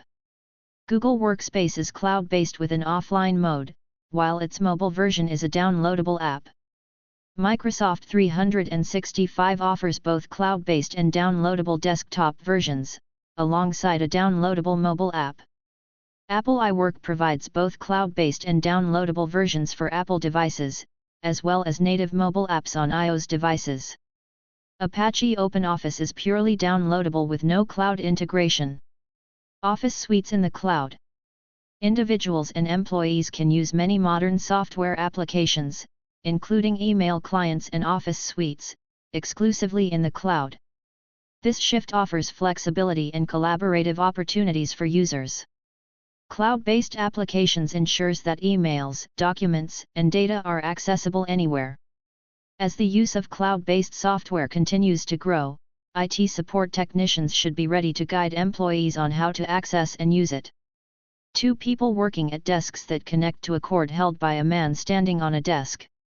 Another man is standing on a platform plugging the cord into a cloud above a server. Using cloud-based office software. Let's learn about how individuals can use and benefit from cloud-based software in an office setting by following this scenario of an IT support technician who assists her company's employees with using cloud-based collaboration tools. Consider a day in the work life of Eva, an IT support technician skilled in assisting employees with the cloud-based office suite her company is now using. Eva's workspace is a dynamic environment with all the tools necessary to support remote and in-office employees. A woman leaning on a desk and smiling at the camera. Eva starts her day early in the office, setting up her workstation with multiple screens to monitor incoming support requests. Her first task is to help a remote employee named Hector access his office files. She explains that even though he saved his report on his desktop at the office, cloud integration means Hector can instantly access his files at home, picking up exactly where he left off the previous day. There's no need for email attachments or USB drives, his documents are in the cloud.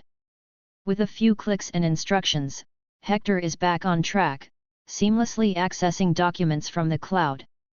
A man wearing glasses working on his computer and typing on a keyboard at a desk. Mid-morning, Eva receives a call from a team struggling with real-time collaboration on a shared document. She quickly jumps into a screen-sharing session, demonstrating how to use the Cloud Suite's collaborative features. Eva shows them how to edit, comment, and share the document in real time, emphasizing how these features enhance team productivity. Before lunchtime, Eva conducts a short training session for new hires. She highlights the versatility of the cloud-based Office suite. She demonstrates and has the employees try out key features including automatic saving, remote access, and security protocols that safeguard their work. A man sitting in front of a laptop computer and looking at a mobile phone. In the afternoon, Eva addresses a common question about synchronizing work across devices. An employee is about to leave for an off-site meeting and needs to access their presentation on a tablet. Eva assists them in setting up the Cloud Suite on the mobile device, ensuring that all changes made on the desktop are automatically updated and available on the tablet. A woman using a digital tablet in an office. Toward the end of her day, Eva checks in with different departments, soliciting feedback on the cloud suite and discussing potential enhancements with the IT team. Her role is pivotal in bridging the technology and user experience gap, ensuring every employee can use the cloud suite's full potential. Reflecting on her day, Eva appreciates the impact of cloud-based solutions in the workplace. Her expertise not only allows her to resolve technical issues but also empowers employees to work more efficiently and collaboratively, regardless of location. A woman leaning on a desk and smiling at the camera. Summary and looking ahead. In this lesson, you learned about common types of software, including web browsers, email clients, office suites, and antivirus and security software. You learned about the differences between mobile software and desktop software. You explored the importance of checking system requirements on a device before installing software. You followed a simulation to perform the steps to install and configure a web browser. You also learned about the steps to set up an email account and manage settings for an email client. You've completed the final lesson of this module. Next, you'll review the module's key points and explore additional resources related to software. Points to remember. Key concepts. 1. Computer hardware consists of components such as the processor, memory, and display. These serve as the device's physical foundation. 2. When a user interacts with their device, the software translates these inputs into commands that the hardware executes. 3. Operating systems manage software and hardware resources by controlling and allocating the CPU, memory, disk space, and other hardware components. Operating systems also load programming into memory, execute them, oversee their performance, provide the user interface, organize file and disk storage, protect security and access control, and manage network connections. 4. Abstraction makes complex computer systems more understandable and efficient, which is done by focusing on essential details and hiding unnecessary complexities. 5. High-level programming languages are designed to be more programmer-friendly. They provide a higher level of abstraction, making it easier for programmers to write code without worrying about low-level details. 6. Low-level programming languages are closer to the hardware and provide minimal abstraction. Programmers working with low-level languages have more direct control over the hardware, however it requires them to have a deeper understanding of the system architecture. 7. By understanding the basics of programming languages, IT support technicians can troubleshoot issues and explore those software-related issues more thoroughly. 8. IT support technicians commonly encounter software issues. Some of the issues include operating system problems and application software errors. Additionally, loss of network connectivity due to software problems, performance-related software issues, security software conflicts, and user interface problems are other common software issues. 9.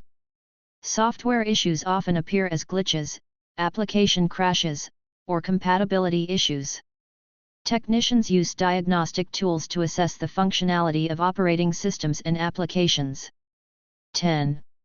Hardware issues typically involve physical components, such as malfunctioning hard drives, memory modules, or connectivity problems, and technicians might perform hardware diagnostics, inspecting the device's physical condition and connections.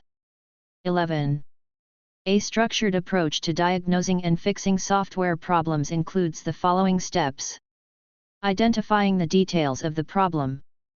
Replicating the problem. Isolating the cause. Researching and gathering information. Implementing a solution. Testing and verifying the solution. Documenting issues and the steps taken to resolve the issue. 12.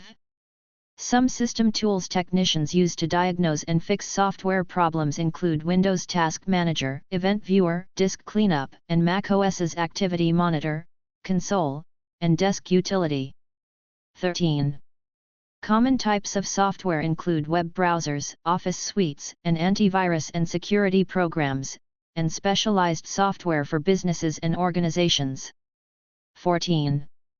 Web browsers allow users to connect to online services, email clients that enable users to receive, send, store, and manage email messages. 15. Office suites, also known as productivity suites, include Microsoft 365, Google Workspace, Apple iWork, and Apache OpenOffice. 16. Checking system requirements is important before technicians install software, including RAM requirements, storage requirements, 32-bit versus 64-bit systems, CPU requirements, and graphics card requirements. Before installing software, users should ensure that the programs are fully compatible with the computer's hardware and the intended use. 17. Installing Google Chrome on a Linux desktop involves downloading the installation package and using terminal commands for installation. 18. The steps to set up an email account and manage the settings for an email client include adding a new account, configuring server settings, setting days of mail to sync, personalizing email signatures, adjusting notification preferences, setting up email organization, and archiving and deleting emails. 19. Popular Office suites include word processing software and presentation software. They might also include email and calendar management, database management, note-taking, and digital canvas applications. 20. Popular Office suite features include cross-platform compatibility so users can work seamlessly across various devices. Some include cloud storage integration so users can store, access, and manage their files in the cloud. And Office suites enable collaboration with features such as SEO authoring, commenting, and tracking changes. 21. Cloud-based software ensures that emails, documents, and data are accessible from any location. Big ideas. In addition, you explored or practiced these skills. Employability skills. Critical thinking. Describe how hardware and software work together to perform tasks. Explain how abstraction benefits users to ensure computers function smoothly. Differentiate between high-level programming languages and low-level programming languages. Explore the importance of checking system requirements before installing software to ensure compatibility with a computer's software and hardware. Explain the process to set up an email client and the settings to configure to manage and organize emails. Communication. Share knowledge with an intern about high-level and low-level software programming languages. Communicate with a user to determine if their issue is a hardware issue or software issue to troubleshoot. Analytical thinking.